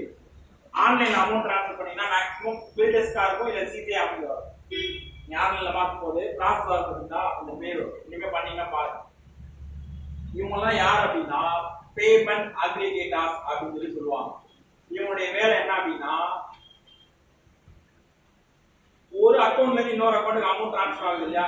எப்படி நம்ம கார்டு யூஸ் பண்ணோம்னா விசா, மாஸ்டர், RuPay அப்படின்னா அவங்க கார்டு மூலமா டிரான்ஸ்ஃபர் பண்றதுக்கு இன்டர்மீடியேட்டா இருப்பாங்க. இவங்க எல்லாம் ஆன்லைன் மூலமா டிரான்ஸ்ஃபர் பண்ணக்கூடிய அமௌண்ட்டுக்கு இன்டர்மீடியேட். ரீசெண்டா நம்ம கவர்மெண்ட் என்ன பண்ணிருக்காங்க, ஒரு 3 year ஆபரேஷன் எடுத்துருக்காங்க. கவர்மெண்ட் ஆர்பிஐ என்ன பண்ணிருக்காங்க அப்படின்னா பேமெண்ட் அக்ரிகேட்டர்ஸ் எல்லாரும் என்ன பண்ணணும் அப்படின்னா கம்பல்சரி வந்து இங்க அப்ளை பண்ணி அப்ரூவல் வாங்கணும். நான் பேமெண்ட் அக்ரிகேட்டர்ஸா இங்க நான் வந்து என்னோட இதை வந்து நான் ரன் பண்ண போறேன் அப்படின்னு சொல்லிட்டு இங்க பெர்மிஷன் வாங்கணும். அப்போ பெர்மிஷன் வாங்கணும்னா இவங்களுக்கு ஒரு சில கிரிட்டீரியாஸ் வைக்கிறாங்க.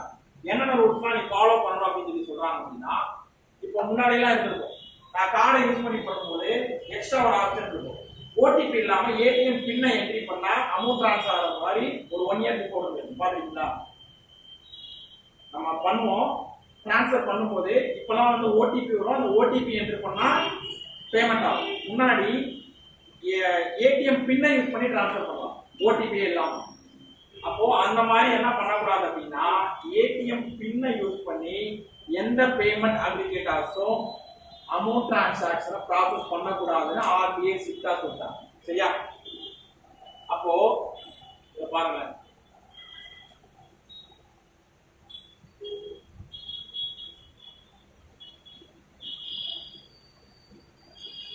the payment gateway companies would be separated as entity would be identified as technological service provider for banks and non-banks. அப்போ இந்த பேமெண்ட் கேட்வே ப்ரொவைடர்ஸ் இருக்காங்க இல்லையா, இவங்க எல்லாரையும் ஒரு கம்பெனியா என்ன பண்றாங்க, ஐடென்டிஃபை பண்றாங்க. ஏன்னா எங்க இருப்பானே தெரியாது, பேமெண்ட் கேட்வே வச்சு ட்ரான்ஸ்ஃபர் பண்ணிடுறாங்க. ஸோ நீங்க கம்பல்சரி ரிஜிஸ்டர் பண்ணியே ஆகணும் அப்படின்னு சொல்லிட்டு ஆர்பிஐ வந்து சொல்றாங்க. இன்னொன்று வந்து இப்போ இதுல யார் வேணாலும் வச்சுக்கலாம். இப்போ நான் ஒரு ஷாப் ஓப்பன் பண்றேன், எனக்கு ஆன்லைன்ல ட்ரான்ஸ்ஃபர் பண்ணணும் அப்படின்னா நான் கீழே சொன்னேன் இல்லையா, பில்டர்ஸ்க்கு, சிடி அவனியோ, ரோசா பே, இவங்க யாருக்கிட்டே நான் ரிஜிஸ்டர் பண்ணிக்கலாம். ரிஜிஸ்டர் பண்ணிட்டு எனக்கு பேமெண்ட் கேட்வே வந்து ஓப்பன் பண்ணி கொடுத்துருவோம்.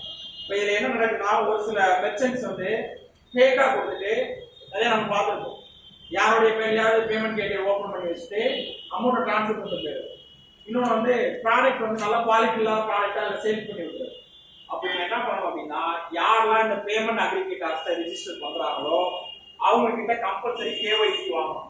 No your customer. Know your கஸ்டமர்னா ஆதாரோ, பேனோ, இல்ல ஓட்டர் ஐடியோ, லைசன்ஸோ, ஏதாவது ஒரு ஐடென்டி ப்ரூஃப், போட்டோ இதெல்லாம் கொடுத்தாலும் என்ன பண்ணணும், அவங்களுக்கு பேமெண்ட் கேட்வேக்கு அப்ரூவல் கொடுக்கணும். சரியா?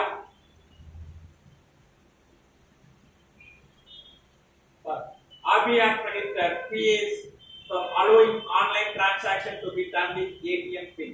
இது ரொம்ப முக்கியம்.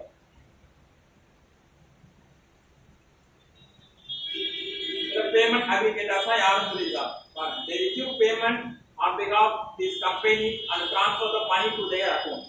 கம்பெனிக்கு பதிலா அவங்க அந்த அமௌண்ட்டை வாங்கி என்ன பண்ணுவாங்க, சர்டன் பர்சன்டேஜ் எடுத்து கம்பெனிக்கு வந்து கொடுத்துருவாங்க. சிமிலர் நீங்க எது மாதிரி ஞாபகம் வச்சுன்னா, இப்போ சொன்னேன் இல்லையா, விசா, மாஸ்டர் கார்டு சொன்னேன் இல்லையா, அந்த மாதிரி ஆன்லைன் டிரான்சாக்ஷன் பண்ற இன்டர்மீடியேட்.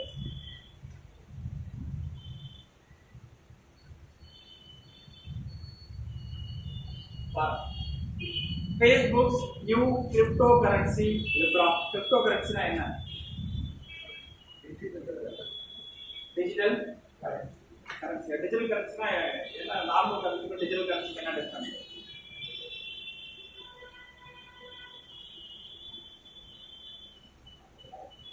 இந்த கான்செப்ட் ஏன் வந்துச்சுன்னா, இந்த பிட்காயின் அது வந்து ஒரு சில கண்ட்ரில லீகலைஸ் பண்ணிட்டாங்க.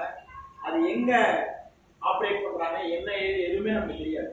அதோட ஓனர் யாரு, எப்படி அதோட வேல்யூ இருக்கு, பட் அதோட டிமாண்ட் மட்டும் 4 நாள் கூடிட்டே போகுது. ஏன் அந்த பிட்காயின் எங்க ஆரிஜினேட் ஆச்சு, அது எப்படி டிரான்ஸ்ஃபர் ஆகுது ஐடென்டிஃபை பண்ண முடியல அப்படின்னா, நம்ம இந்த கிரிப்டோ கரன்சி படிக்கும் போது பிளாக் செயின் டெக்னாலஜி இதை பத்தி கண்டிப்பா படிச்சே ஆகும். இதுல இருந்து ஈவன் ஒரு சிங்கிள் டேட்டாவை கூட என்ன பண்ண முடியாது, ஹேக் பண்ணி வெளியே எடுக்க முடியாது.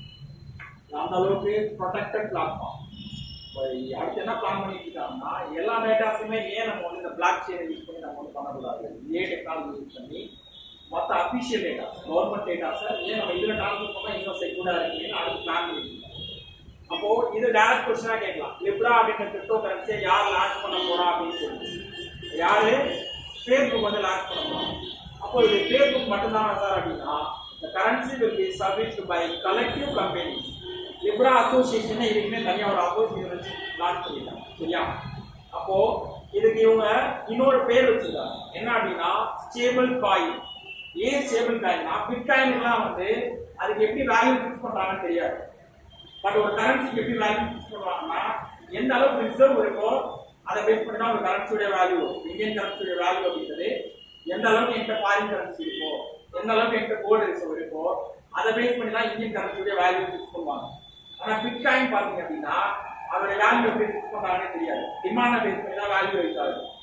எப்படி டாலர், யூரோ, ரிவ்யூலாம் சொல்றாங்க, ருபி, இந்த மாதிரி இவங்களுக்கு இந்த கிரிப்டோ கரன்சி, பேஸ்புக் உடைய கிரிப்டோ கரன்சி என்ன பண்றாங்கன்னா பேக்ரவுண்ட் அசெட் வந்து கிரியேட் பண்றாங்க. அந்த அசெட்டை பேஸ் பண்ணி தான் இந்த லிப்ராவுடைய வேல்யூ வந்து இருக்கும் அப்படின்னு சொல்லி சொல்றாங்க. சரியா? ஏன் வந்து லிப்ரா அசோசியேஷன் தனியா வந்து கிரியேட் பண்ணாங்கன்னா பேஸ்புக் இன்னைக்கு வரைக்கும் என்னது ஒரு நான் ப்ராஃபிட் ஆர்கனைசேஷன் சொல்றாங்க. ஆனா பேஸ்புக்கோ யூடியூபோ நான் ப்ராஃபிட் ஆர்கனைசேஷன் கிடையாது. அவன் தான் வந்து இன்னைக்கு வேர்ல்ட்லயே அதிகமா சம்பாதிக்கக்கூடிய பர்சன். எப்படி ஆட் மூலமா சம்பாதிக்கிறான், டேட்டாவை விற்கிறது மூலமா சம்பாதிக்கிறான். நம்ம டேட்டாவெல்லாம் வந்து அடுத்தவங்க சேல்ஸ் பண்றது மூலமா. அப்போ இத வந்து இன்னுமே வந்து நான் ப்ராஃபிட் ஆர்கனைசேஷனா Libra association described by Facebook தான் independent non profit organisation based in Switzerland அப்படின்னு சொல்லி சொல்றோம். சரிங்களா? அப்ப இது ஒரு என்ஜிஓவா டிஸ்கிரைப் பண்றாங்க அப்படின்றத நம்ம தெரிஞ்சுக்கணும். That is inverted yield curve. இதுவும் பாத்தீங்கன்னா ரீசெண்டா அமெரிக்காவில் ட்ரெண்டான ஒரு விஷயம். இது வந்து இன்டர்நேஷனல் எக்கானமில இந்த மாதிரி இது டெர்மினாலஜி ரிலேட்டட் கரெக்டா பேர். What is mean by inverted yield curve அப்படின்னு கேட்பாங்க. சரியா? இன்வெர்டட் yield curve அப்படின்னா ஃபர்ஸ்ட் சொன்ன மாதிரி ஒரு லாங் டர்ம் லோன் நான் கொடுக்குறேன் அப்படின்னா அதுக்கு ரிட்டர்ன்ஸ் எப்படி இருக்கணும்? ரொம்ப அதிகமா இருக்கும். ஷார்ட் டர்ம் லோன் கொடுக்குறேன் அப்படின்னா அதுக்கு ரிட்டர்ன்ஸ் எப்படி இருக்கணும்? கம்மியா இருக்கும். பட் இந்த இன்வெர்டட் yield curve படி என்ன அப்படின்னா லாங் டர்ம் லோனுக்கு கம்மியான ரிட்டர்ன்ஸும் ஷார்ட் டர்ம் லோனுக்கு அதிகமான ரிட்டர்ன்ஸும் ரீசெண்டா யூஎஸ்ல இந்த விஷயம் நடக்குது. In the USA in recent days the 10-year bond rate has fallen to the point at which the 10-year rate is below the 2-year rate. 2 வருஷம் இந்த பாண்ட் வாங்கினாங்க அவனுக்கு ரிட்டர்ன்ஸ் அதிகமா இருந்துச்சு. 10 வருஷம் பாண்ட் வச்சிருந்தவனுக்கு ரிட்டர்ன்ஸ் கம்மியா இருந்துச்சு. இதுதான் என்ன சொல்றாங்க அப்படின்னா இன்வெர்டட் yield curve. அப்போ மெயினா the yield curve is a graph showing in the relationship between interest rate earned on lending money. நான் எவ்வளவு லோன் கொடுக்குறேன் அதுக்கு எவ்வளவு ரிட்டர்ன் வருது அதை பேஸ் பண்ணி தான் இன்வெர்டட் yield curve அப்படிங்கிற கான்செப்டை டிஸ்கிரைப் பண்றாங்க. சரியா? இப்போ நான் இதுல வந்து 25 டாபிக் நான் உங்களுக்கு சொன்ன டாபிக் 25 டாபிக் பிளஸ் வந்து முன்னாடி ஒரு அனாலிசிஸ் கொடுத்தது. அந்த அனாலிசிஸ் எதுக்கு அப்படின்னா இந்த கிளாஸ்ல எல்லாத்தையும் கவர் பண்ண முடியாது. நீங்க வீட்டுல போய் எப்படி இந்த கரண்ட் அஃபேர்ஸ் அப்ரோச் பண்ணணும் அப்படிங்கிறதுக்காக நான் எல்லா கொஸ்டினையும் போட்டு காட்டுறேன். நீங்கன்னா ஓனா ப்ரிப்பரேஷன் பண்ணணும் அப்படின்னாலும் அது உங்களுக்கு ரொம்ப ஹெல்ப்ஃபுல்லா இருக்கும். சரியா? ஆஃப்டர்நூன் கிளாஸ்ல தியரி இல்லை, மேப் பேஸ் கொஸ்டின் தான். மேப் வச்சு தான் ஃபுல்லா பார்க்கணும். இன்டர்நேஷனல் லெவல்ல வேர்ல்டுல எந்தெந்த பிளேஸ்லாம் நியூஸ்ல வந்துச்சோ அந்த பிளேஸை பேஸ் பண்ணியிருக்கோம். கரெக்டா இந்த டைம்ல இருந்து 1:30 1:15 சரி 2:30 ஸ்டார்ட் பண்ணிடலாம். 2:30 to 4:30 2 hours. சரியா?